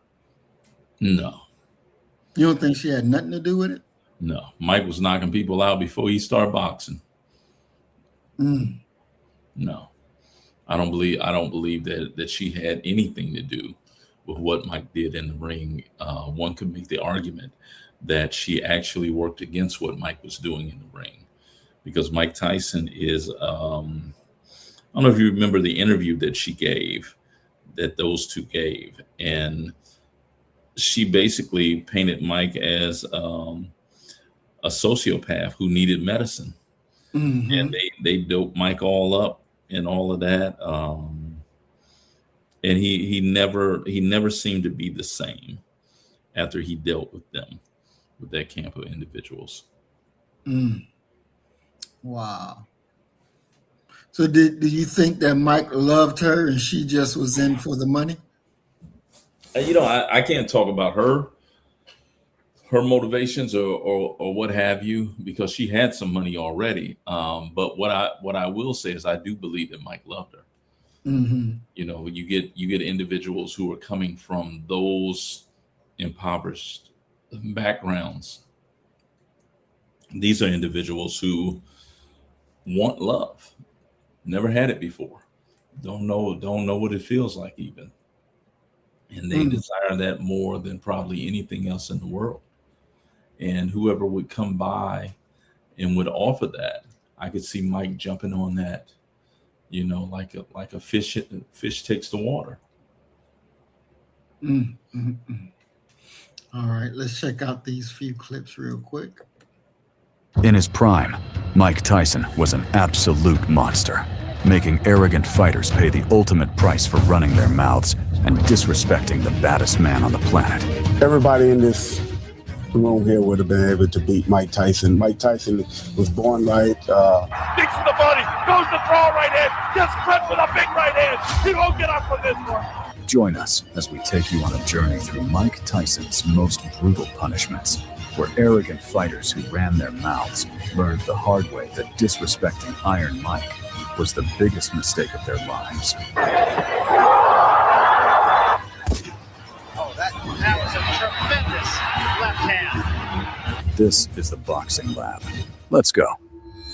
In January 1988, Tyson came across an ancient boxing relic named Larry Holmes. This graying champion believed his legendary status gave him the right to talk down to the young destroyer like he was some amateur punk. Everybody in this room here would have been able to beat Mike Tyson. Mike Tyson was born right. Tyson was furious, and when the time came to finally unleash his fists on Holmes, he wasted no time. But when the bell rang, it was time for this aging has-been to learn some hard lessons about respect. I'm a huge fan of Larry Holmes, because I want to remember. History books is one of the great heavyweight champions of all, has received the credit, but and this is the heavyweight championship of the world. Trying to pick up the pace of Larry Holmes. Closing seconds of the first round. As the bell, ending round one. This is the heavyweight championship of the world. Tyson stalked the legend like a lion hunting an injured gazelle. Knocking out Joe Louis. It's that I'm a huge fan of Holmes. He's not executing tonight. He's an easy target for Mike. Was a driving, pounding left jab, and it's not there. Larry got a sneaky right hand, 4 knockouts in his career, but most of them were notice he just holds the left hand out now. In his career, he's never been hurt. And I hope he doesn't get hurt tonight. Championship of the world, Larry Holmes. Notice how Mike comes right through, and it doesn't shift Mike at all. It doesn't even back him off. Beat up Muhammad Ali. And that's Larry's best hand. Look at this. He can again. Stand wide, though. This is a business. Larry standing flat-footed. Mike comes right side. Nice defense inside by Larry's good jab. Notice? That's a powering jab. He used to drive off the back foot. Former ability of Larry. But he has to do what he has to do. He can't punish the body. There's a digging body. And there's the bell ending the round. Holmes tried to turn back the clock with his famous jab. But watch out, Larry, for that right hand. Mike is extremely quick. Oh, wouldn't it be great if Larry could keep this up for a few rounds? 20 seconds of rounds, and he stole rounds. But doing it at the start of a round is something different. There's Larry back on his heels again now. Then, Iron Mike decided to personally deliver Holmes his pension papers. Fights of all heavyweight history. Hey. And here we had 10 years is the biggest problem. Oh, right hand! Down goes Larry Holmes! Boy, oh boy, look at that. The heaviest round than that. But right now, Mike Tyson is in charge. He's the boss, and Larry's down for the second time. There's no free knockdown rule. He senses the kill. He comes in for it. Larry trying to hold him off. There's too much time left in the 4th round. The end of a great career is imminent. Larry Holmes' legs are jelly. There's lightning in the fist. Big right hand, followed up, showing patience to get set for the big shot. Right hand hurt Larry again. He's back at his heels. So look in the eyes. Larry gets nailed with the left hand, the right hand. Digs to the body, goes to throw right hand. Gets clipped with a big right hand. He won't get up from this one. The aging champion's legs were gone. Holmes's legendary career came to a brutal end. By early 1991, Iron Mike was on a mission to reclaim his throne after the shocking upset loss to Buster Douglas. But standing in his way was a devastating knockout monster named Donovan Razor Ruddock, who walked into the fight with a left hook so vicious they called it the Smash, a punch that had separated more souls from their consciousness than a baseball bat to the skull. Could be very, very important. Oh, there you go. In the left hand. Nice uppercut by Ruddock. Oh, there goes Morrison. Ruddock had been obliterating top contenders with the Smash, knocking out former champions like Michael Dokes and James Bone Crusher Smith, and believed he could easily add Mike Tyson's body to the pile. Round 1 scheduled for 12. The difference in size immediately apparent. Butch missed. The big question, can Ruddock withstand the punch? Well, he's ready for it. He threw his bomb. Oh, all right. Well, he'd thrown a big punch. He stumbled after the punch. Oh, uppercut by. Right on the button. Another solid. Any lessons from Douglas throwing an uppercut from outside? He's throwing from way out there. It's done something. It stopped Iron Mike. Oh, what a right hand. Coming on as aggressively as he had. Another uppercut. Inside when he gets in. Mistake he made against Douglas. There's that big left. He comes back. From the start, Tyson was eager to take Ruddock out, but knew Ruddock could also end the fight in an instant. And landed. There's another one. A good shot by Razor Ruddock. Ruddock doesn't seem to care. A hard body punch by Tyson. That cut this tension with a knife. Both men throwing punches, any one of which could stop it. And we are heading for the bell. Both men were trading bombs early on. Round 2, it's scheduled for 12. Oh, a heavy right by Tyson. Down goes Ruddock. He says he slipped. There was a shot, though, and he did go down, whether he's off balance or not. Boy, that could eliminate the knockdown. As far as points are concerned, a fast estimate. If the fight continues, Steele will have to warn him, and then he'll have to take a point. Calm and composed, because a hurricane is building up. There's a big right by Tyson that's a bit frustrated in the opening round. Now, he's measuring Ruddock out. Wake up. You better get into this fight again.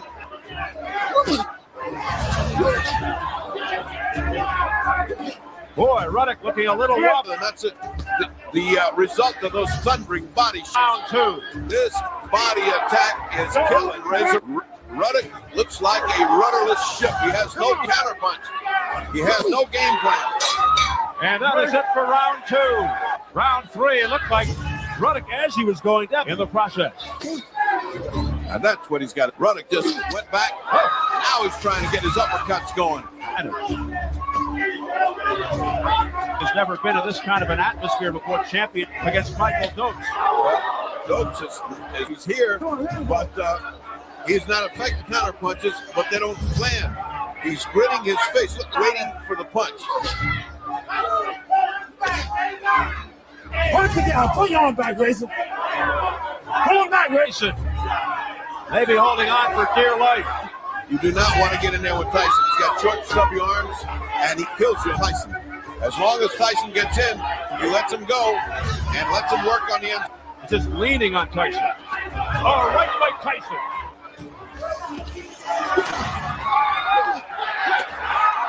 Crowd erupting. Good shots. He just doesn't quite get there. There's a left by Ruddock. A left by Tyson, and down goes Ruddock. Hey, you okay? Come to me. Just when Ruddock thought he was on pay dirt, landing good punches, in comes a counter punch. What a tremendous shot by Tyson. Lucky that he got up. Wonderful left hook. The patented Tyson killer, the left hook. Round 4, scheduled for 12.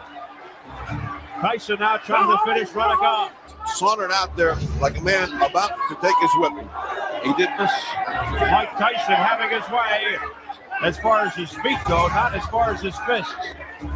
It seems as if Tyson catches breath, looking for a second win here. Can't leap in there with disregard. This guy can punch. Oh, body shot by Tyson. crowd groans. That body shot sounded like he hit a drum. Again, the crowd groans. Relentless attack by Tyson. And Razor Ruddock looks like his punishment. Oh, a big left by Ruddock.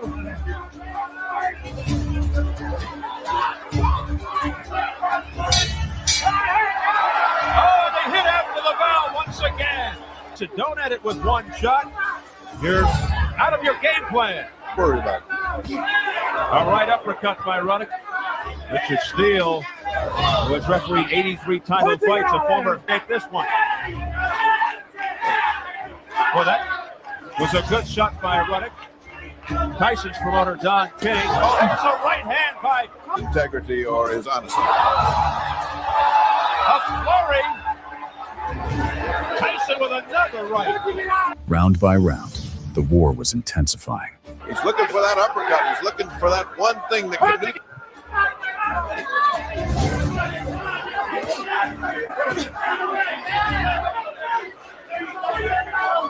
Possibility of Tyson tiring out here also is in the. He was looking for his third straight. Oh, look at we are now closing down the fifth round. As Tyson has virtually gone to sleep. Very anxious to continue into round 6 now. And Tyson right above us. Tyson, you would figure he knows exactly what he has to do. A survival fight, even though he's getting chopped down little by little. Whoa, nice right hand by Tyson. It's a question of can he survive these wild punches by Ruddock. Ruddock's throwing some hard leather from time to time. Up close.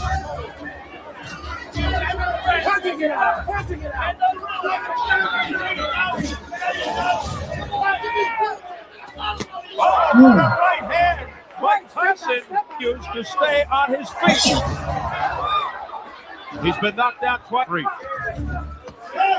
Combination by uppercut and then the right hand over. Oh, nice hook. Here comes Razor Ruddock out of nowhere. A combination by Ruddock. An uppercut. A right by Tyson comes back. Great exchange by Ruddock. It's a hard punishment again. A left uppercut by Razor Ruddock. That stunned Tyson. Now Tyson says no. Hit me again. And he did with the right. At the bell sound. Getting brave because of that. Let's see if you watch the fight now. Electrifying round. We headed to number 7. In round 7, Tyson landed his best combination of the fight. What I'm saying is those sit in that punches that as they happen, those body shots have been hard. It just took a little bit of effect on Tyson. That was a hard body shot by Tyson. Seems to have taken some steam out of Tyson. Ruddock coming back. Now Tyson with a big left. It's a pretty good change. Yeah, but Ruddock saw that, and now it's my turn to hit some. And people here for withstanding this kind of barrage. Oh, what a right by Tyson! And Ruddock in the breeze just then. Tyson has Ruddock on the ropes. If Tyson. Now the right combination. Steele steps in. Is it over? The referee stopped the fight, but it was clear Ruddock was able to continue, and chaos followed. Soon a knockdown. There's going to be an awful, ugly scene here. There's a brawl in the ring. Giacchetti's under all of that. Giacchetti was under all of it. Big riot going on. The first hurdle in Iron Mike's path to undisputed glory was the WBC champion, Trevor Berbick. Berbick had a bad reputation for winning with dirty tactics, such as hitting opponents in the back of the head. It was sounded. Look at this. Trevor. Right above us.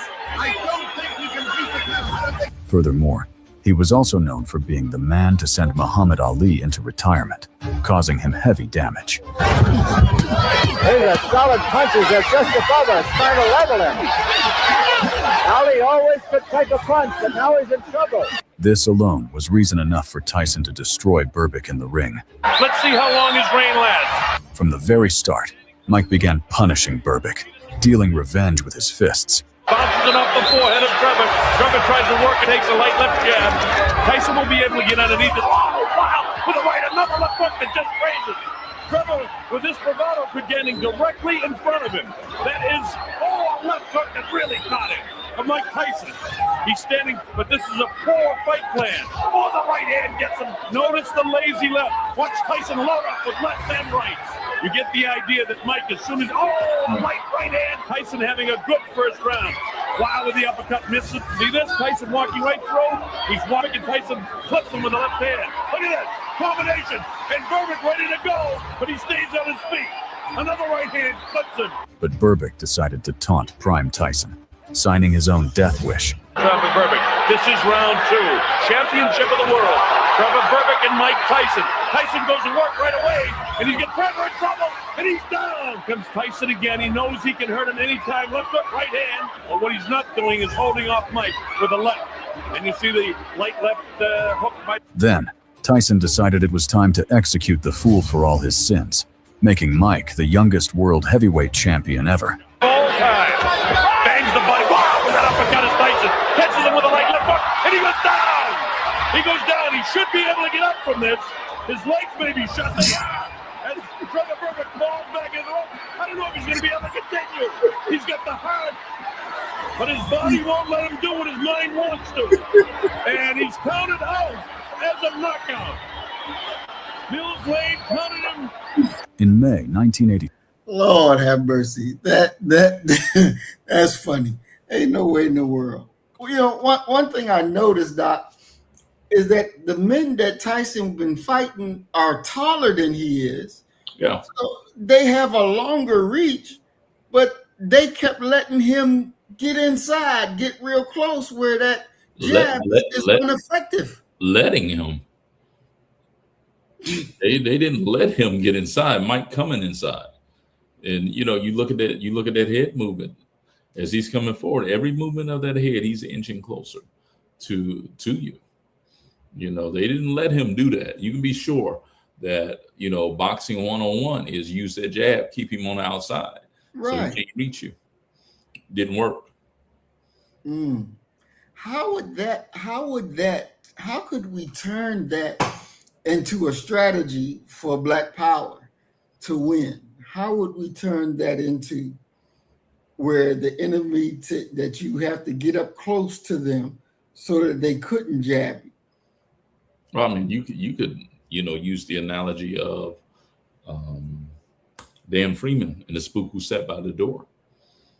You get close to him, but you got to have some type of machine that could apply what it is that you're learning, that are the exploitable weaknesses that they have, and that's one of the things we haven't been able to perfect. Wow. Yeah, if we could perfect that would be very, very interesting. I know on the battlefield, one of the things is if you get up close to the American soldiers where the Air Force couldn't drop their bombs because they'll be killing their own people, and fight hand to hand or whatever you need to do, but to take away the air from them by getting up close to close. That's a tactic in the military that we learn. But to be able to turn that into a civilian tactic that you could use as a Black Power advocate would definitely be a winner. I don't think that it's that difficult to do. I think that what needs to happen is that we have to train ourselves and learn to act out of a plan and act efficiently, to strike, and not spend so much time fooling around. Definitely. Now, our last fighter, Money Mayweather, what separate is his promotion company, whatever you call it, Money Promotion Company, where he really took the reins, and also, if I'm correct, because he never lost a fight, right? Correct. And he is the only champion besides not Customato, what the white guy name? Marciano. Him and Marciano are the only two that can say they never lost a fight. Is that correct? Yeah, but the caveat for that is quite simply Floyd comes along in a time where there aren't other really great fighters. He beat everybody that was available. But if you look at Leonard, he came at a time where you had Hagler and Hearns. Who can Floyd point to as being there, being great during that time? He came up in an era where there weren't any really great rivals. And he, or he was that good that he just dominated everybody that was great, which I don't believe. Who's he got? Julio Cesar Chavez? Interesting. So do you believe that the rumors that he's broke now?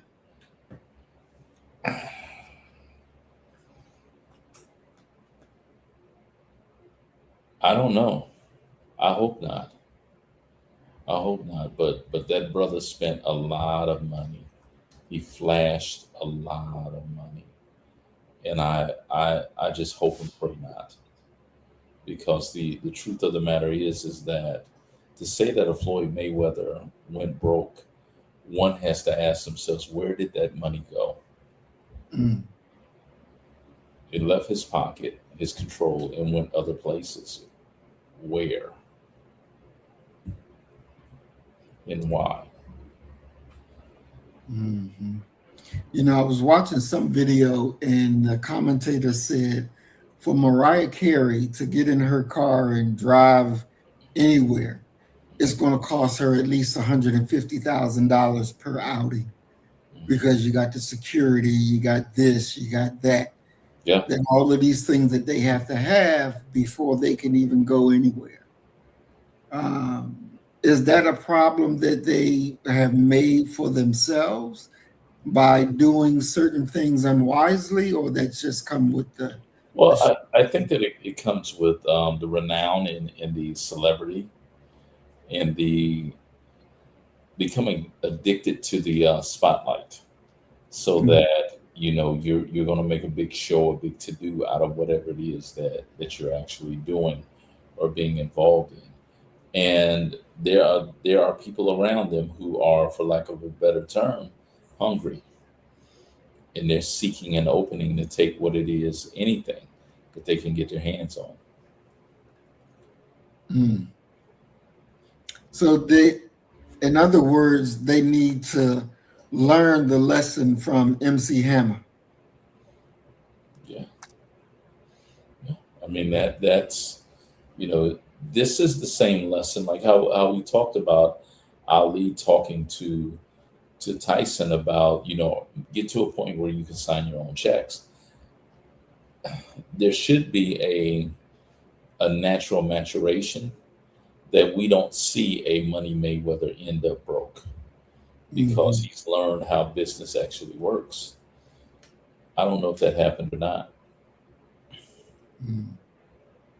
Wow, it definitely needs to happen because I would hate to see him broke. Definitely. Yeah. I wasn't a fan. I didn't watch his boxing, but I definitely would not want to see him broke. Yeah, I mean Floyd has so much more life to live. He's still a very young man, and for him to be financially destitute, that would be horrible. Absolutely horrible. But it happened to Mike. It can happen to anyone. Definitely. Well, I think. Well, Mike, didn't Don King steal most of his money away? Yeah, I mean, it happened to Mike.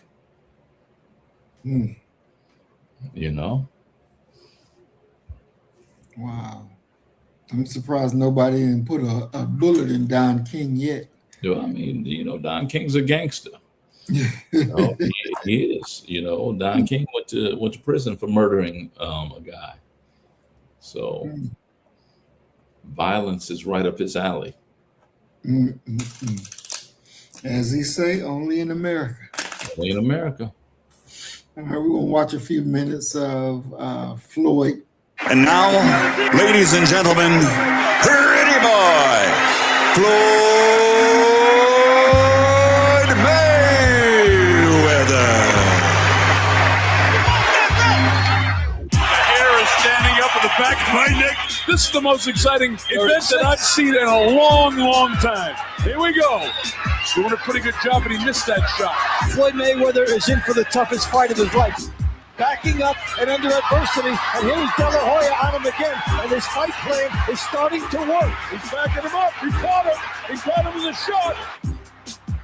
And it's a treat to have to see him do this. Now that time, Oscar threw a series of punches, and nothing really landed. Mayweather is so slick defensive. This kid impresses me so much. He is a terrific fighter. So Mayweather. Oh, he really rocked Oscar coming in. Yeah, he did. He caught him with a good right hand. Well, Mayweather more than doubling Oscar De La Hoya in the power department, and here's a good example. That's a great shot. What a fight! How do you like it? How do you like it? Lining up the right hand now. There it goes. It caught him, but it didn't quite catch him. You see what's happening? He can't reach him when his legs are far apart. He's tired, too. That's a Mayweather round. A brilliant fight. I'd like to see it again. Ricky Hatton decked out in blue with the fringe and the Union Jack in his trunks. In the gray trunks with the red trim. Floyd Mayweather, here we go. Hatton drops the right shoulder when he's coming in. He can see the right hand of Hatton load up, and he catches him with the hook. Hatton has got a real big mouse underneath that right eye of his, and that's from the left hooks again. Hatton continues to want to put the pressure on Floyd. The lightning hand speed of Mayweather is extraordinary. Hatton always has to start again when Mayweather gets his quick shot home. Left hook drops him, and then he hit his head off the turnbuckle. This is the beginning of the end. You don't let him off. There he is, it's all over. The fight is over. Floyd Mayweather has stopped Ricky Hatton in the 10th round to retain the WBC and Ring Magazine Welterweight Championship of the World. Here we go, schedule for 12. After a 21-month layoff, Floyd Mayweather is back in action, and they've turned out en masse here at the MGM Grand in Las Vegas to see him. Marquez hasn't been able to touch him yet. He makes a miss with 2 shots there. Look at this defense, unbelievable.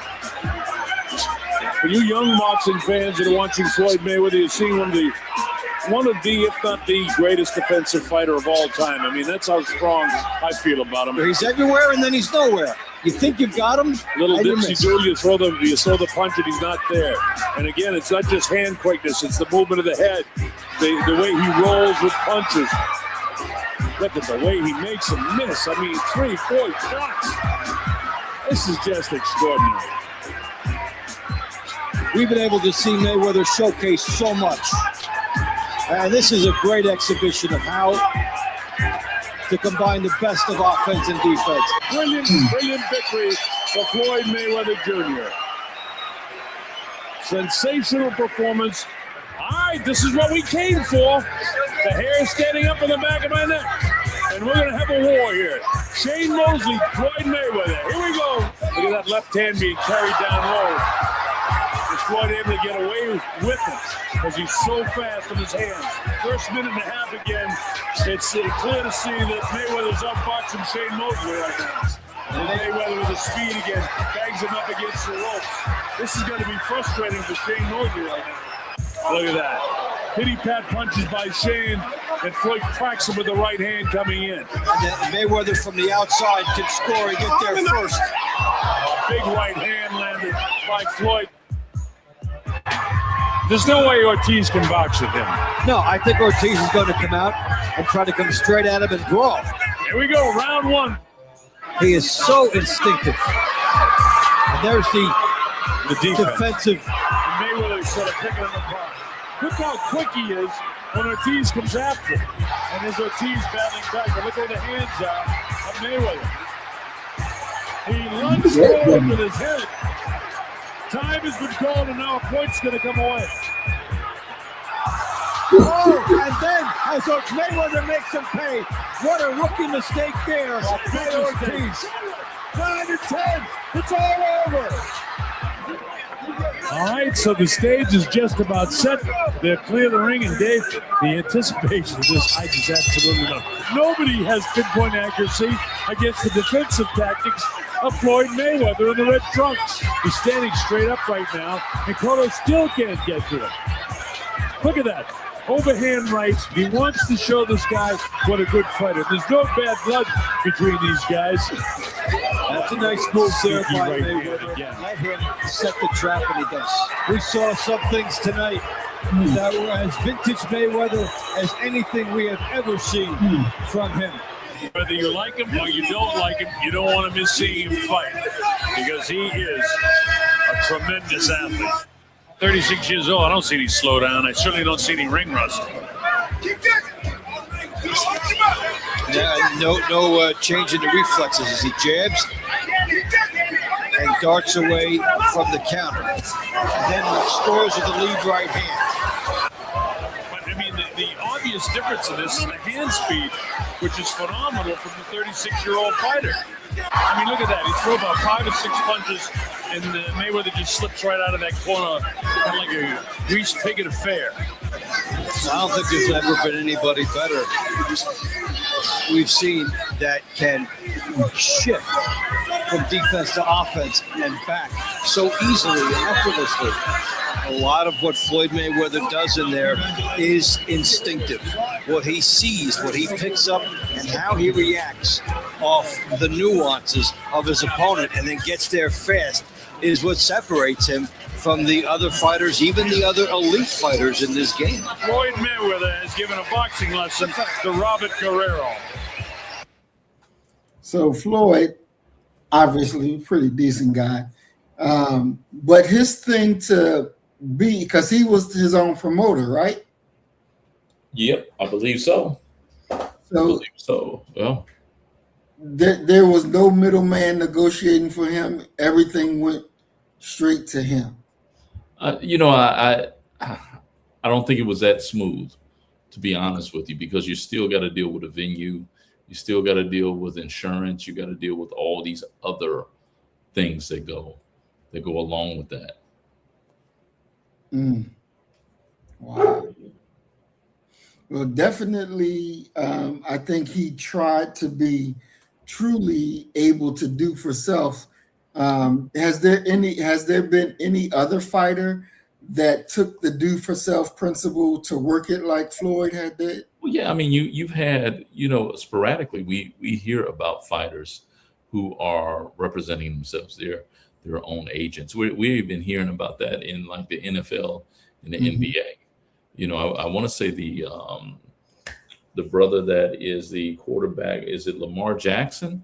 Exactly. That is, his own representation. So it's a good thing to see coming, and you hope that it's not a faddish thing, because we've seen these sort of sporadic things with the Christians wanting to represent athletes, then another group wants to represent athletes, but eventually they almost always end up back with a in the mainstream of agents and what have you. Definitely. You remember Ricky Williams, right? Of course. And Saints, running back, yeah. And he was his own agent. Yeah. And I heard he got himself a horrible deal. He had a horrible deal. Well, the thing is that who's announcing it as a horrible deal? Is that a propaganda trick from other agents or what have you? It's a good question. I heard it on NFL Network when I was watching one day. And they was like, yeah, he had a horrible deal. He didn't understand and didn't read the fine print that you had to run certain many yards and get these statistics for the money to come in. Yeah, that's probably true. Yeah, I've heard something very similar to that surrounding Ricky Williams. Wow.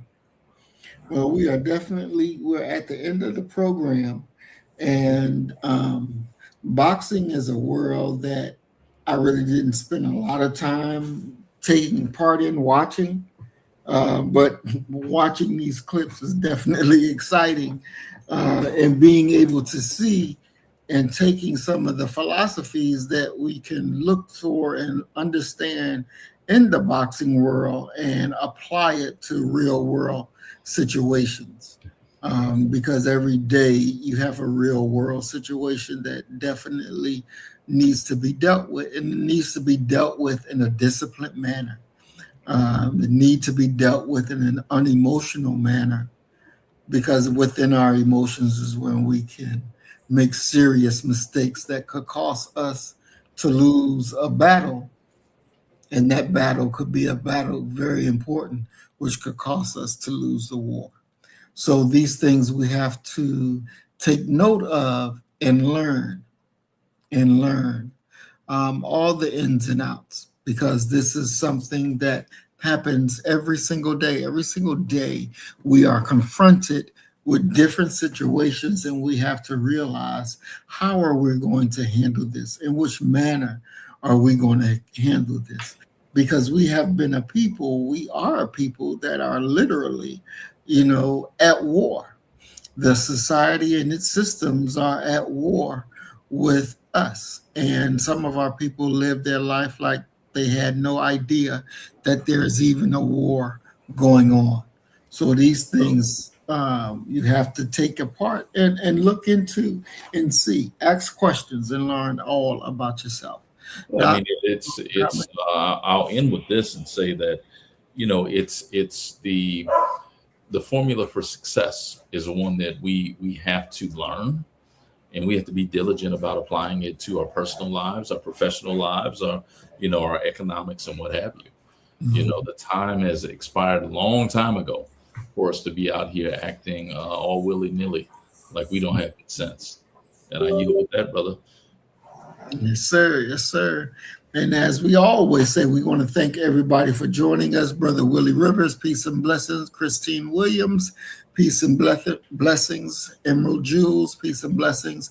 And everybody else that were watching or was watching, is watching, and didn't comment, we definitely thank you. We ask for everybody to like, share, and subscribe, so that we'll know that you're appreciating the information that we're putting out here. And again, look at everything thoroughly and deeply.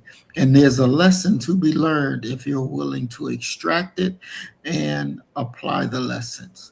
So as we always say, you kill the nigga in you, I'm going to kill the nigga in me, and our God will reign supreme.